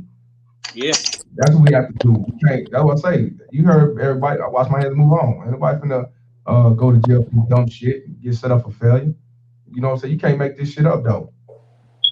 You know what I'm saying? But this is what they think about y'all regardless. This is what they think about y'all. Even with the truth, the stats, the facts and everything else, this is what they think about you. You know what I'm saying? With this feeling not to do any of that though. Nothing. But they'll say their uncle got custody. They'll say their uncle fought and shit. That's what I'm saying. They go off what happened in their neighborhood. That's what they do. The 80-20 rule is real. Even with that said, you still have, I still see more numbers in fathers. I still see way more numbers in fathers now, and younger fathers with their kids than ever. They can't even say that concept now. I see a lot. I go to stores, I go to supermarkets, and I see a lot of kids I see a lot of fathers with their kids. Yeah, but they'll sit back and still say that men ain't trying to be fathers and men having kids all over the place. That's what I'm telling you. I just show this stat right here, the CDC. This ain't from something I created, but like I said, a lot of them don't want to handle the truth. They don't give a fuck about the truth. You know, it is what it is. But anybody want to say any last words? Because I'm going to go on. We almost at the 3-hour mark, so you know what I'm saying, we said enough. You know, so anybody want to say any last words? You know, before you check out this shit. I just want to say great show as usual, Mr. Palmer. You know what I'm saying? Shout out to you, my brother. I appreciate you. Because anytime I see about Florida, and about some topic you know already will happen. Yo, bro. You already know Last thing I okay. gotta say is any petition, anything that needs to get done to get this whole system changed to make this work, because I don't think about I think my son's 17. You know what I mean? My son's sorry about that. My son, sorry about that. My son's 17. And I know he's dealing with girls already. And I'm glad he hasn't had none. I'm not a grandfather. But sooner or later he's gonna like someone. Sooner or later he's gonna get to this stage. Right. Do I prepare him? Do I say, oh yeah, this is a blessing, or prepare for war? Right. You understand what I'm saying? So do I change it for myself, or do I change it for my children and grandchildren to come? And that's what I mean. We got to start doing something. It is war. It is war. It's war. It's war. As soon as you have a kid, it's war. Some may work, but in 9 times out of 10, you're stepping into a battlefield. Yeah, Mr. Williams, is your line working? Yeah. Okay. Yeah, I'm gonna do it from my phone. So okay. Hope you guys can hear me. Can you guys hear me though? Yeah, this is y'all. This is the brother I did a one-on-one with before that. Was taking the chance to Mike going to jail in New York City. He's back on here, man. Shout out to my brother. What you got to say, brother? Pretty much that if we're gonna, I mean, honestly, like if we're gonna take a stand as like whatever non-custodial parents or fathers that are or anything of that nature getting screwed over, it has to be this summer, this year, because there's a lot of stuff coming through the pipeline coming next year, especially when school starts. And this is all statistical, like true, like agenda type stuff going on. So I think the best thing right now, honestly, is to start addressing obviously all the problems. But I think people need to also take into consideration that right now a lot of people are probably not getting anywhere as far as the court system is involved, mainly because the rules and all that stuff has changed. Since March of 2020 last year, we are still under, to this day, FEMA emergency. Like we're still under martial law. A lot of people don't know that, but you can actually Google this, and that's what actually changed the entire perspective of how to handle the whole court system. That's why a lot of people are having a lot of problems in and out with trying to see their kids or being alienated or anything of that nature, because the entire system itself that everybody's working with the family courts has actually been adjusting itself on the low throughout this entire year. So that's why this is the best time to like strike as far as parents go. So one thing I would definitely suggest to all fathers, parents, or anything going through the system is to get some time to yourself, a little bit of money, and a little bit of research, and look into authenticating your kids' birth certificates. Maybe that I'm going to actually try it myself, but I heard that helps as far as conducting court cases to be a lot more based on the equity terms rather than the than just the he said she said stuff. So I would say try to do that as a nation, as far as everybody just start authenticating your kids' birth certificates, authenticating them. Women hold the power. Yeah. Women go ahead. How to let that slide. They got too much incentives to even allow that to come to forward. I'm not talking about the ones that actually want to stand by what you're saying, the good ones. I'm talking about the bad ones that's in play that want to go ahead and continue this hamster wheel of chaos that we call the child. Your phone going in now, bro. Oh, my bad. Yeah.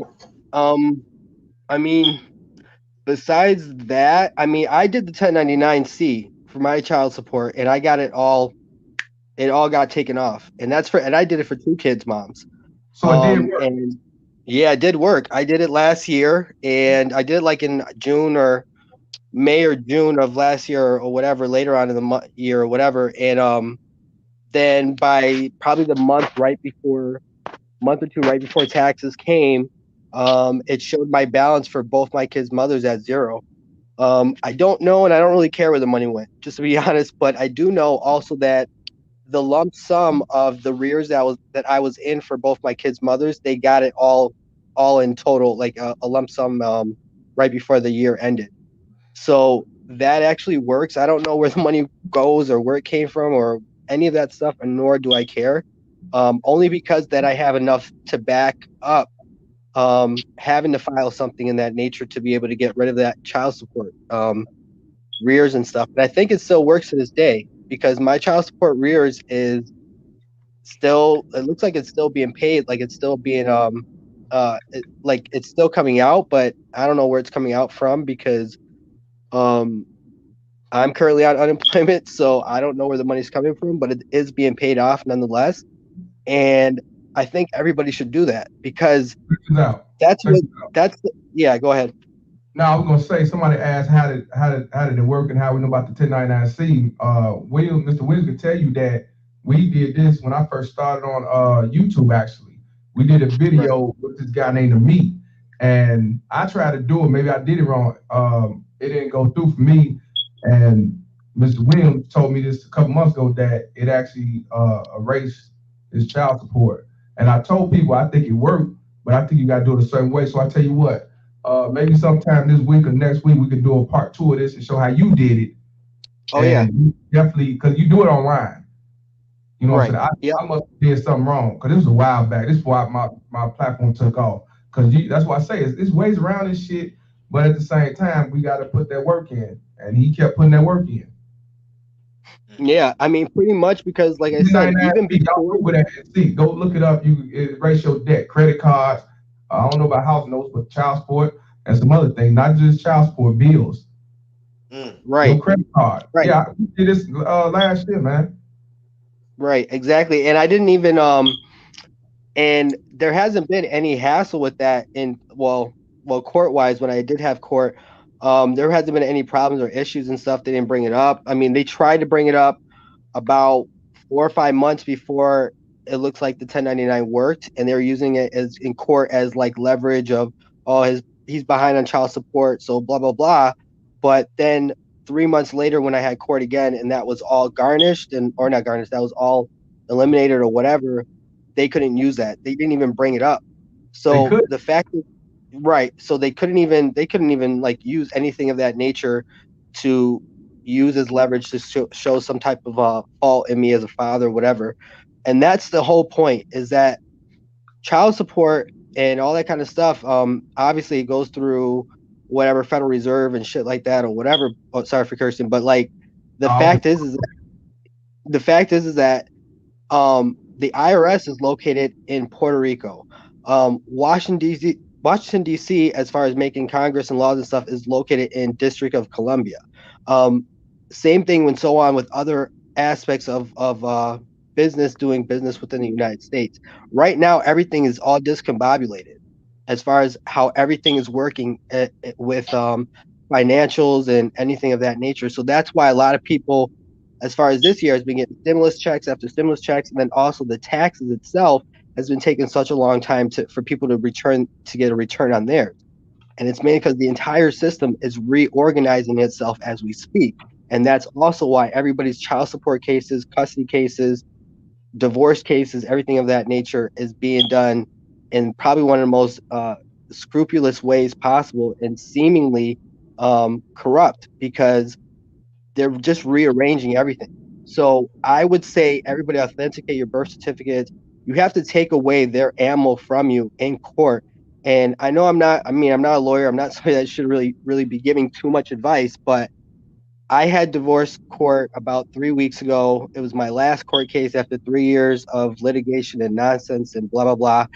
And after my court case where eventually, I was actually removed from court on that court date. So because everything was becoming completely nonsense. So I completely went off on everybody, whatever. I was removed from court, blah, blah, blah. And they still haven't given me a ruling on my case after 3 or 4 weeks from it. But because of the fact that they know that I have them, like, as far as my case goes, I have them caught on all the planes of something being corrupt or something being like not right or anything of that nature.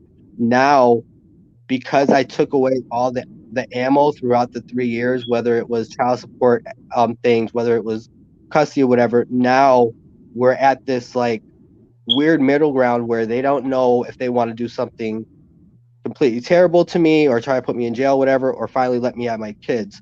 So that's what we need to do now, is that we have to pull their cards in all these different places. So I would suggest everybody do a 1099-C if they can, and see and look into that. Take a little bit of time to yourself, research, then authenticate your kids' birth certificates. Take away their means of being the ward of the state. I believe that's what it kind of does. Then you're basically now just challenging one jurisdiction. So basically seeing like, what's the reason you had me in your court as far as me being a parent to my kids? If they can't say something about child support, and if they can't say something about your ex using the kids to get social services and Section 8 and blah, blah, blah, because you authenticated the birth certificate, then you now are in a new realm of being able to fight your case. So we're just trying to pull the rug as much as possible from them. But that's why I say this entire year, everybody collectively really needs to get together and stop worrying about alienating, being in arrears of child support, blah, whatever. Stop worrying about all that kind of stuff. Worry only about taking away their power. And that's the only, I think that those are kind of like the only means of doing it.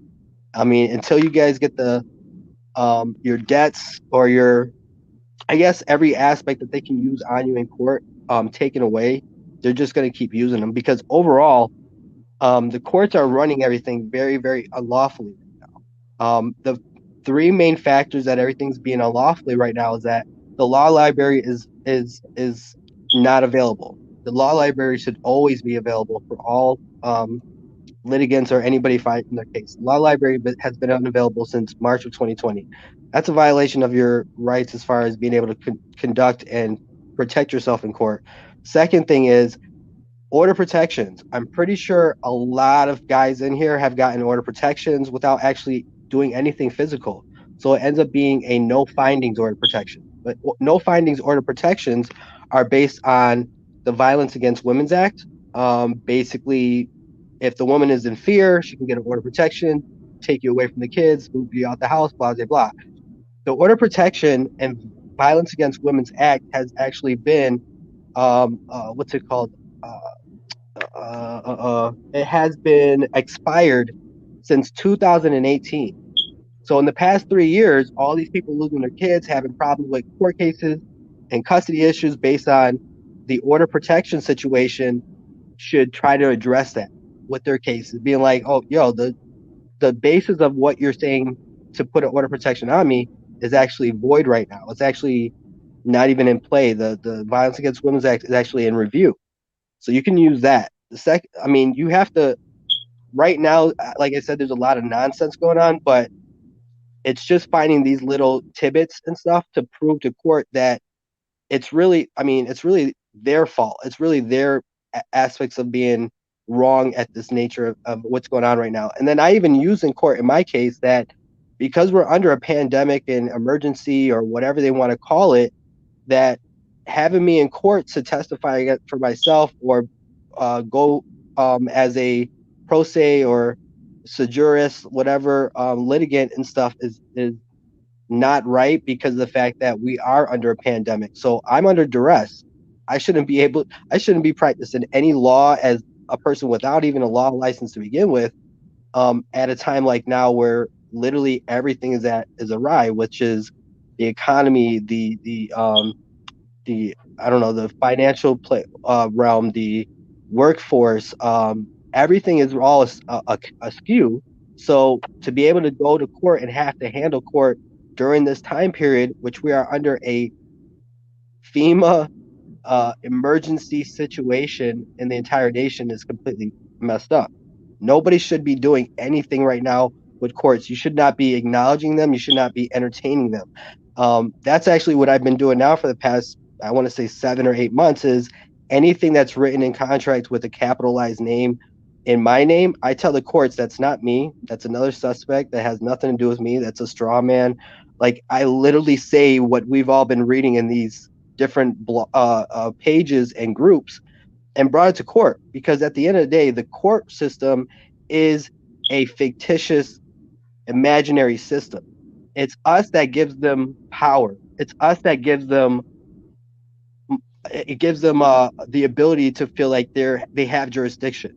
So that's what we have to do. We have to start not acknowledging them anymore. We have to start giving them the notion that we don't believe in them, that we don't believe in their system, that it's all fake, it's all imaginary. It has nothing that it based anything off of besides conventions or deals or anything of that nature that was made 200, 300, 400, 500, 600 years ago.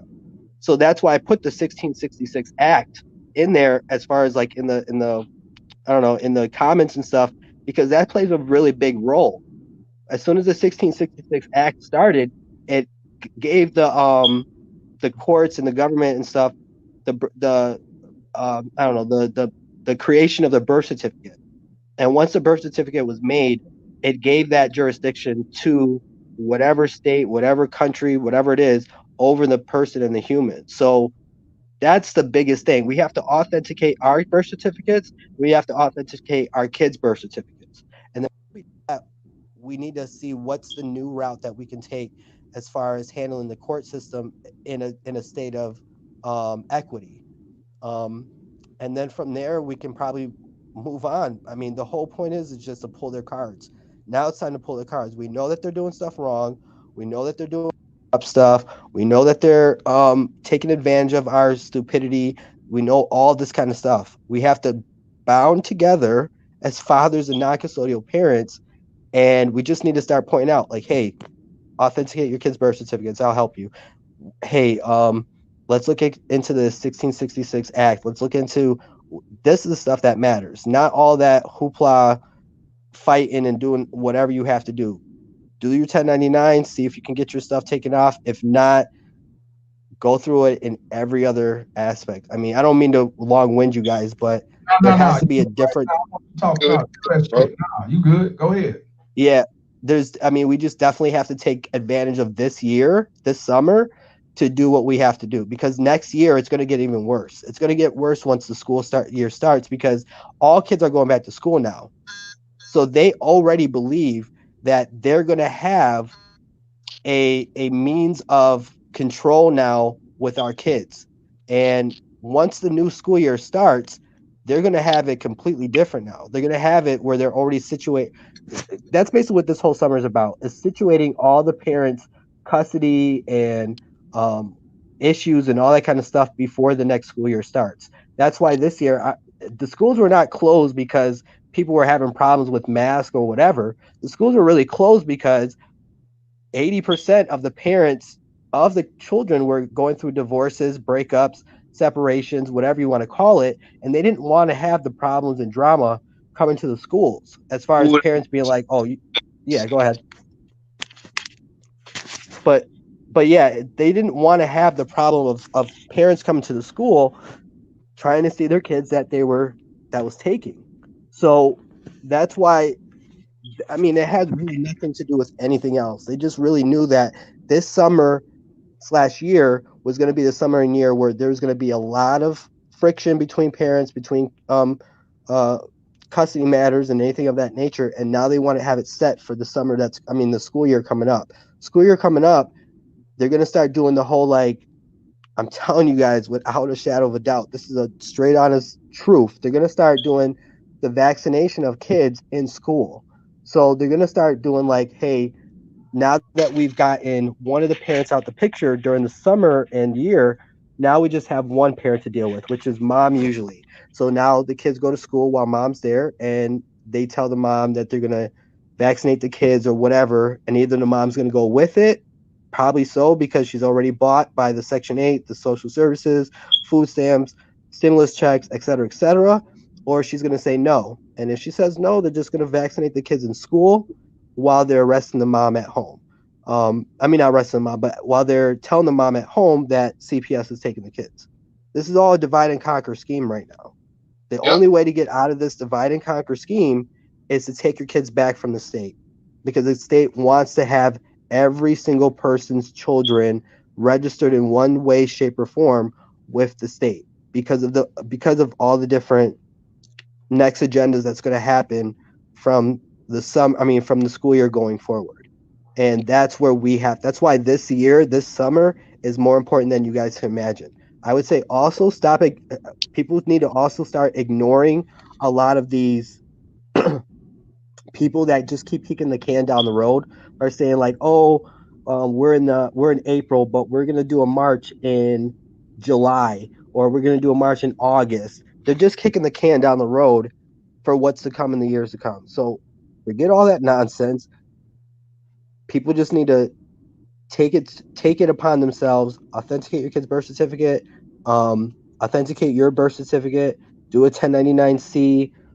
If you do, maybe you guys can even open up a trust in your name, add your kids onto the trust, maybe get an LLC within that trust or something, so you can only work off of your EIN number. That's like a whole, obviously, another show, but do what you have to do to separate yourself from the state, because the state right now has agendas that I won't even really be able to explain to you guys, but the agenda has been for the past 2 years our kids.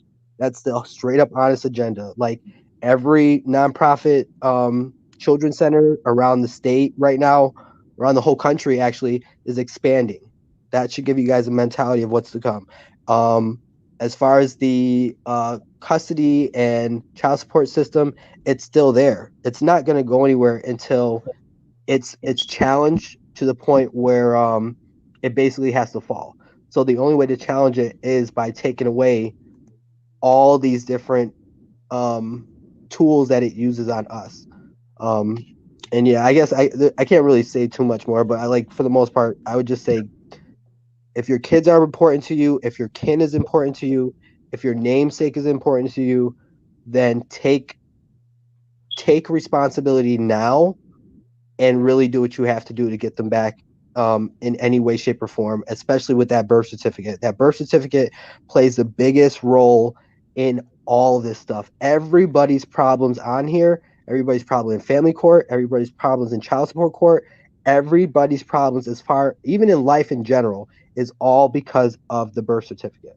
It's not because of anything else. Anybody that's saying like, my baby mom's getting so much money because of this, it's not because of any of that stuff. It's your birth certificate. And that's what you have to start out first. You have to authenticate yours and your kids, and then go from there. I mean, it's basically as easy and cutthroat as that. And I will prove to you guys the reason why I say all this is because I'm trying this stuff with my case. And I've been trying this stuff with my case to the point where now I got a letter in the mail.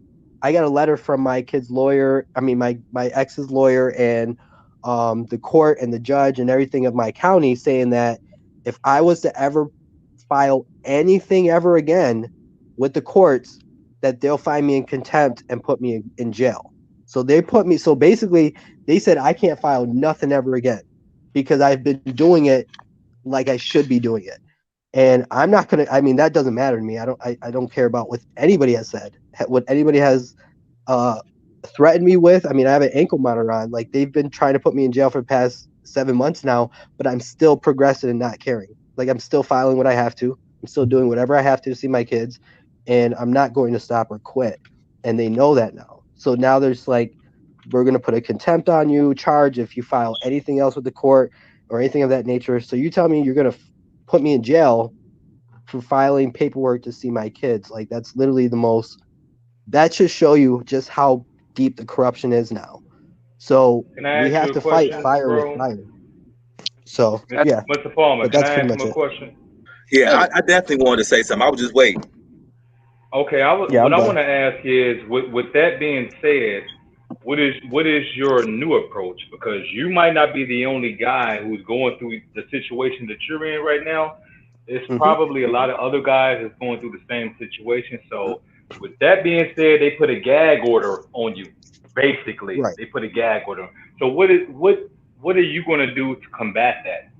Can you share with us the message that you have? Yeah, I mean, I'm pretty much gonna do the same thing still. I haven't authenticated my kids' birth certificates yet, and that's something that you don't need a court for. So I'm gonna authenticate my kids' birth certificates, and mine. I'm gonna see what realm that puts me in and what that does as far as my case goes. And then I'm still going to, once I find out how that works as far as a matter of equity or how it may change the overall basis of the case, then I'm going to still file.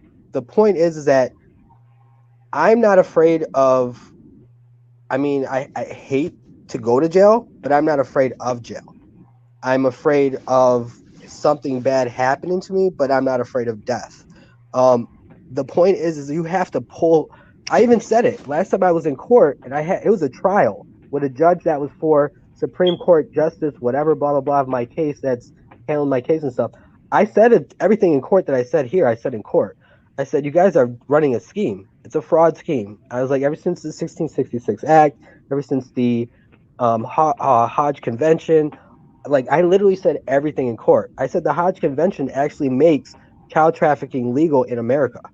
So I went in from the law stance, from possibly conspiracy stance, to my rights as a father and parent stance, and literally made sure everything was on stenographer, hopefully, and they got everything on record. But everything that we've seen on these groups for the past year or two, I said in court. I literally sat there for like 40 minutes, and they let me go in and say everything. They said, we're going to remove you. I said, remove me from where?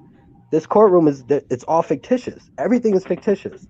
Like, it's either we acknowledge you guys as being a leader, as being our whatever leaders or whatever you want to, or we don't. And I told them, I don't see any of you guys being more of a higher ground than me, whether you have a robe on, whether you're a judge, whether you're any of that stuff.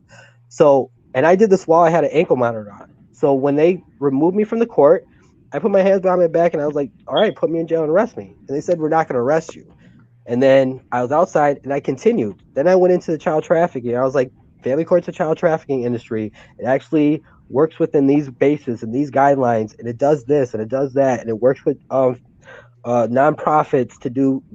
I went all in, and then again they removed me out of the actual courthouse now into the actual like outside, and still didn't arrest me, because right now the jurisdictions of the courts is not what they say they are.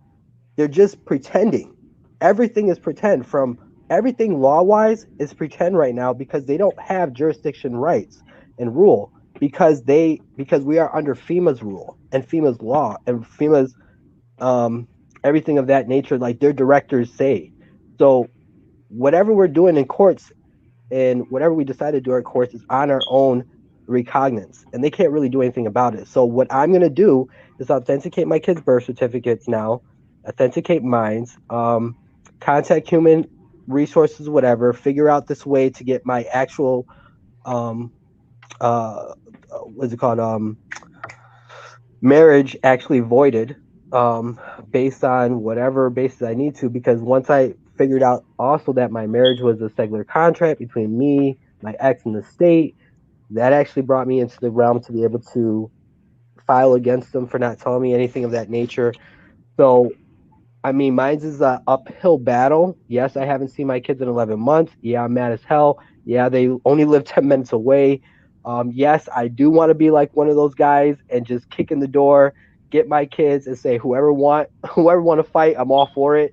But I want to make sure I do this path first, so that I can show them that you guys are putting me through a lot of trials and tribulations, but it's not going to cause me to it's not going to cause me to give up, more or less. So I would just say try to do what you can as far as the authenticating the birth certificate and going from there.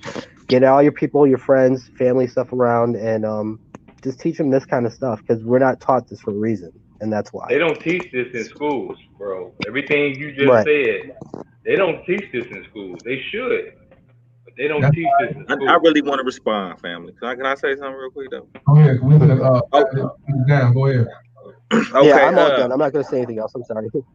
Okay, one thing I do want to say though, the juvenile court don't have jurisdiction to lock people up. Okay, that's why you ask for a jury trial. You demand a jury trial because that's criminal, and you can demand a jury trial if they try to lock you up. And that's what I suggest you do, because a lot of them don't never want to do that, and people don't know that. People don't know that if because they're a juvenile court magistrate. Actually, no. Well, no, because I got. Okay, I'm just saying, a juvenile court, when it gets criminal, you can ask for a demand for a jury trial. I mean, yes, you can say it won't work, but one thing about it is, if you demand my for a jury trial was denied. Let me finish though. If you demand for a jury trial when they get locked up, if they deny it or don't do it, and then still lock you up, then they are in grave violation, because you're supposed to get judged by a group of your peers if you are in danger of going behind bars. You have the right to ask for a jury trial if you have in danger of going behind bars. That's the point. That's what I'm trying. That's what I'm saying. Nobody has rights right now. Nobody has rights. We're under martial law, FEMA jurisdiction. You cannot change. We do not have the same jurisdictional laws and rights as citizens that we had before the emergency pandemic. We don't have those same rights. That's why everybody's being screwed left and right. That's the whole point. If people are upset and they want to engage and they want to send letters or send notes or call anybody, you have to call the director of FEMA. He's the only person that has any jurisdiction rights right now. That's why everybody's getting screwed left and right. I asked for a jury trial. They actually denied my jury trial for my divorce case, which was in an actual Supreme Court setting. But they said that they denied my jury trial because of the fact that it wasn't as big of a deal or not big a deal, but just the way to summarize it, it wasn't a big as deal where it needs to bring in whatever jury and all this other kind of stuff. But were they you about also to get did locked say up? that Were you about to get locked right. up is the question. If you're about to get locked up, you can demand a jury trial. Period. They denied it. It's criminal. I mean, they denied it on paper. They put it on paper. Yes. And you demand a jury trial, and they put it on paper. They're going to deny a jury trial. Trust me. And they're going to let a magistrate or a juvenile judge put you in jail because they're going to deny a jury trial in the criminal. Oh no, mine's a Supreme Court judge. Remember, you're going to be Supreme Court, so that means you went through the Court of Appeals. Okay, yep. That means you set aside the magistrate's order, went to the judge. Then you didn't know what the judge wanted, so you went to the Court of Appeals. Then the Court of Appeals didn't tell you what was good, so you went to the Supreme Court. So you did all that, right? Well, I was transferred to the Supreme Court from the case, so I was in civil court, and it was transferred to Supreme Court when so you didn't go through the steps? Changed. You just went straight to Supreme Court. You didn't go through the Court of Appeals? No, I didn't. They didn't give me any of that stuff. They gave me that option. All right. I didn't even finish, but okay, go ahead. Yeah. So I mean, like I said, the main thing is that it went straight from civil. Then after I won all three of those court cases, it was changed over into Supreme because she knew the judge. So when they brought it to Supreme Court, that's based on domestic violence, it took away my ability to be able to use any of the evidence from the past cases of the civil courts.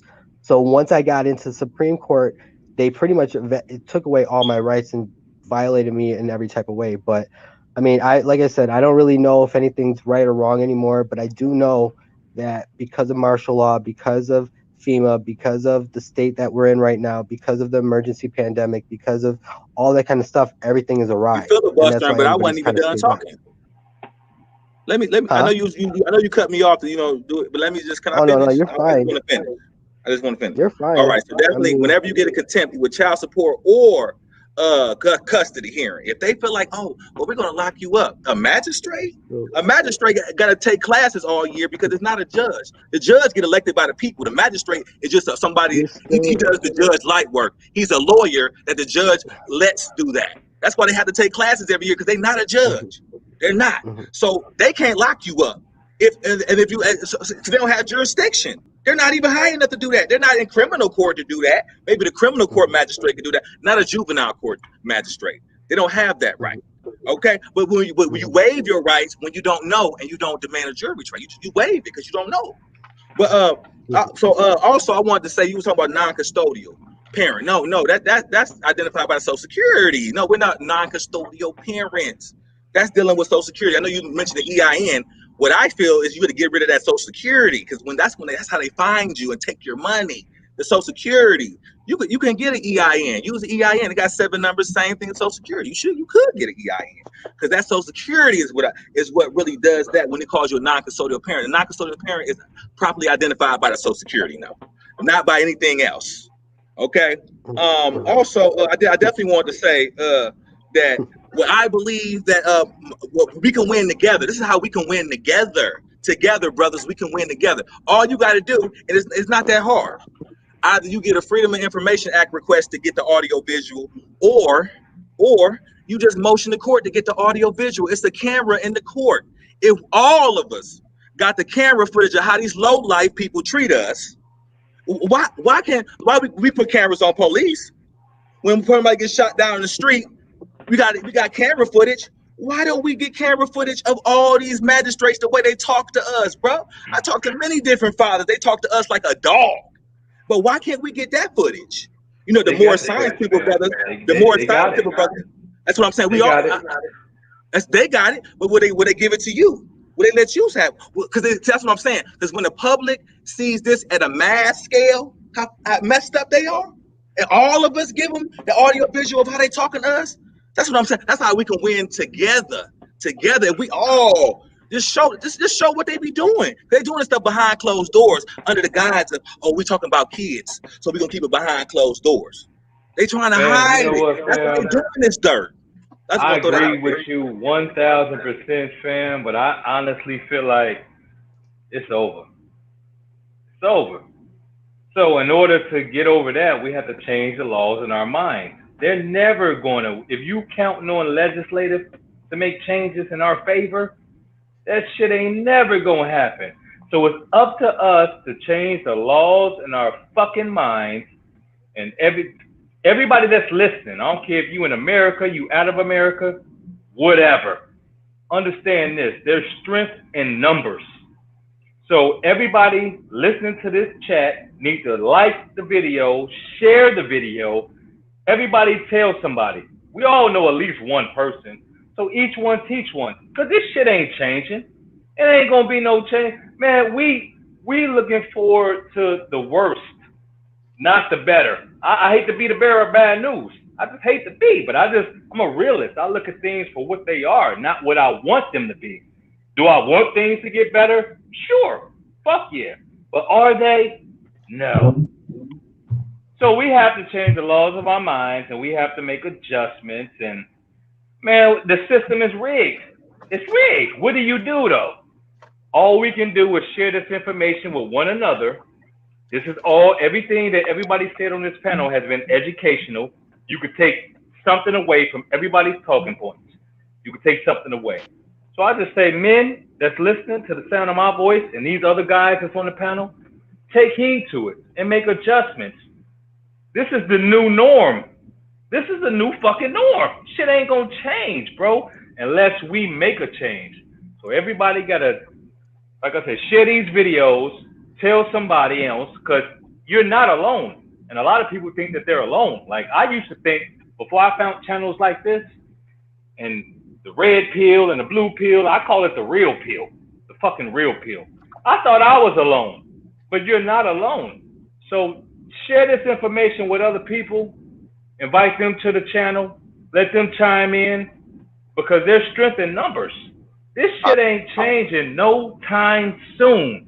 So we have to make adjustments and keep encouraging each other and keep giving out information like this brother on the line talking about, you know, you can do this to avoid this and this to avoid that. Now we have to keep men first. I'm just going to say that, men first. It's up to us. We're the last line of defense. Like, let's not be selfish. Let's not be selfish. We're the last line. If not us, who? Just think of the generations of people after us. If we don't preach what we're preaching, they're not going to know that to pass it along to the next generation. So each one teach one, man. Only thing what I say with the hit actually happens, we got us black men need to go on a sex strike. And I hate to say it ain't gonna happen. Can't control our guns. So discipline. It's called dick discipline. Dick discipline. All right, brother. Good. That's I'm getting ready to shut this thing down. It's almost 3.5 hours, man. I ain't realizing. I'm looking up. It's a great class, hey, man. Time flies when you're having fun, fam. Oh yeah. You know what I'm saying? But hey, we're gonna talk about the 1099-C sometime this week or the weekend. We'll definitely talk about that. Shit, this was definitely a good dialogue. But like I said, when it's all said and done, men can't run off their emotions, and we definitely have to change the laws in our mind, because if not, it's gonna be more guys like this either gonna be murdered, or they're gonna be killing the baby mama terrorists and they're going to jail. Either way, we can't continue to do that. You know what I'm saying? And these baby mama terrorists gonna continue to say the shit they say and make excuses, but that's why I told you I don't feel sorry about when they get the MGK. So, you know what I mean? We just have to focus on us and do what we have to do. Press the button. Press the button, fam. Can you press the MGK button? Oh, I ain't got no problem. So yeah, but y'all definitely cool. I will be on tomorrow, same time. But like I say, it's all about just spreading awareness to the people that want to know. Can't worry about the majority that don't give a fuck and don't want to know and make excuses. So that's what we got to focus on. So y'all definitely tune in tomorrow. Y'all be easy. I'm gonna holler at you, bro, sometime tomorrow. Cause we're gonna set up your interview about your situation. Ohio is no joke.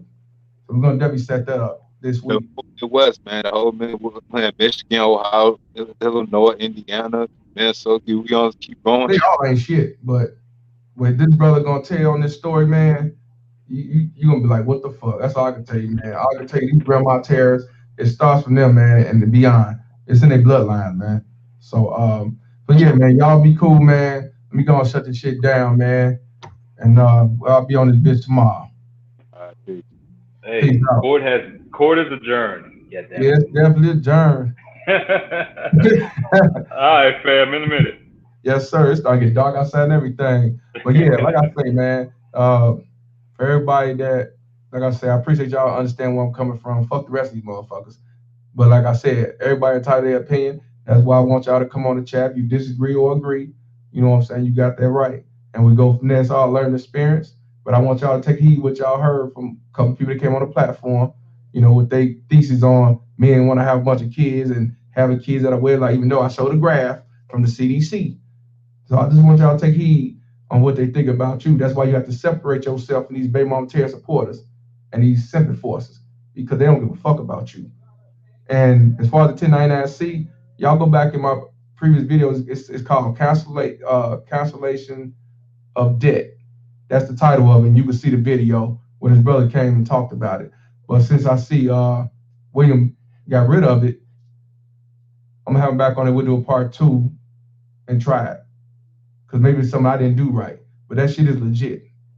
So, but yeah, so y'all be easy. Y'all like the page, continue to share the page.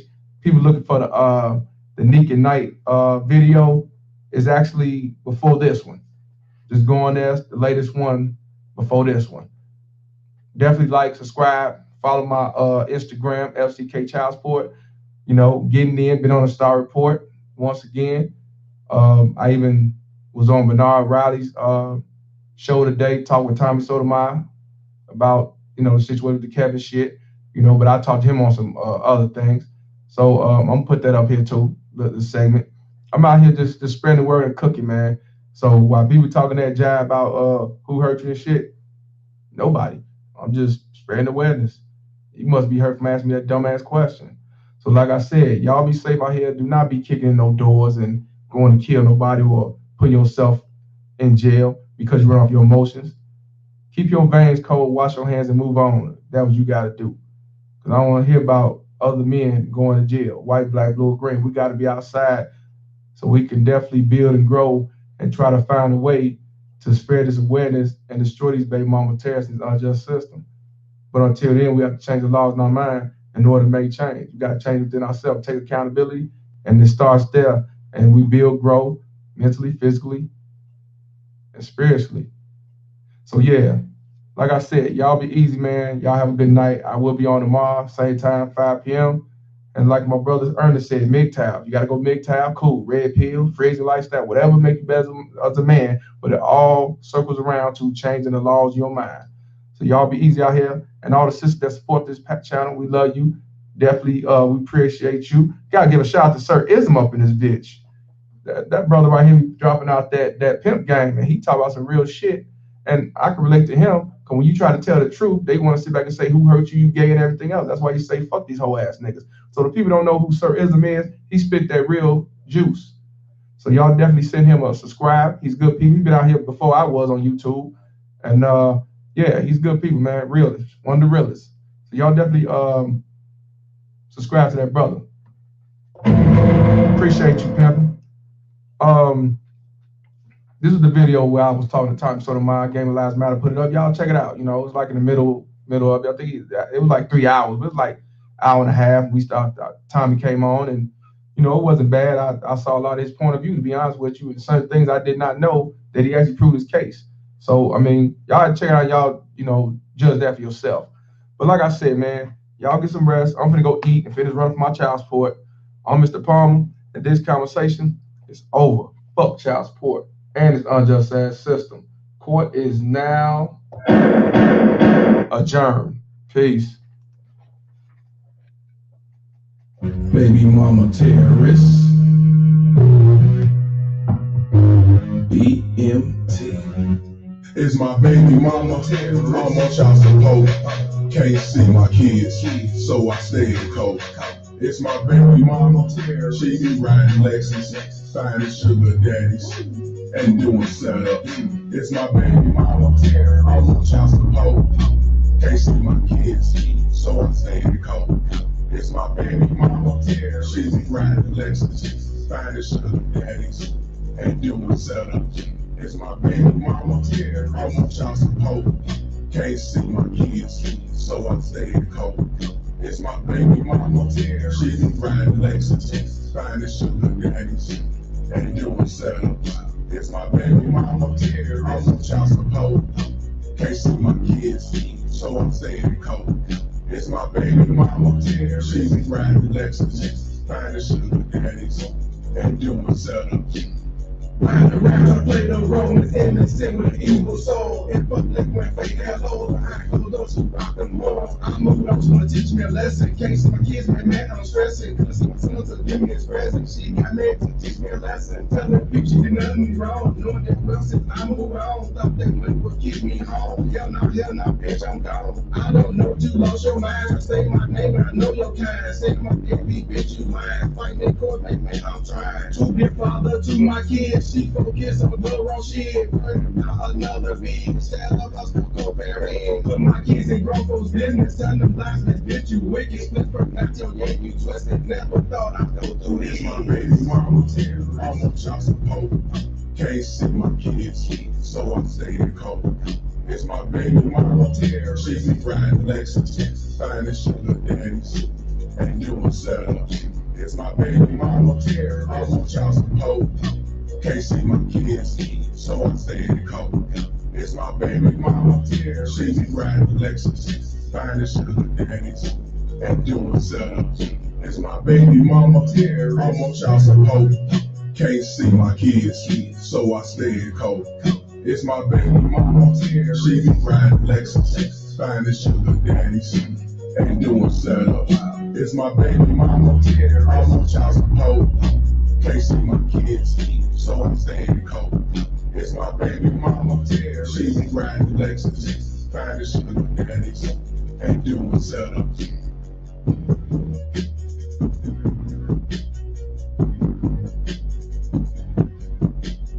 I don't give a fuck what you think, bitch.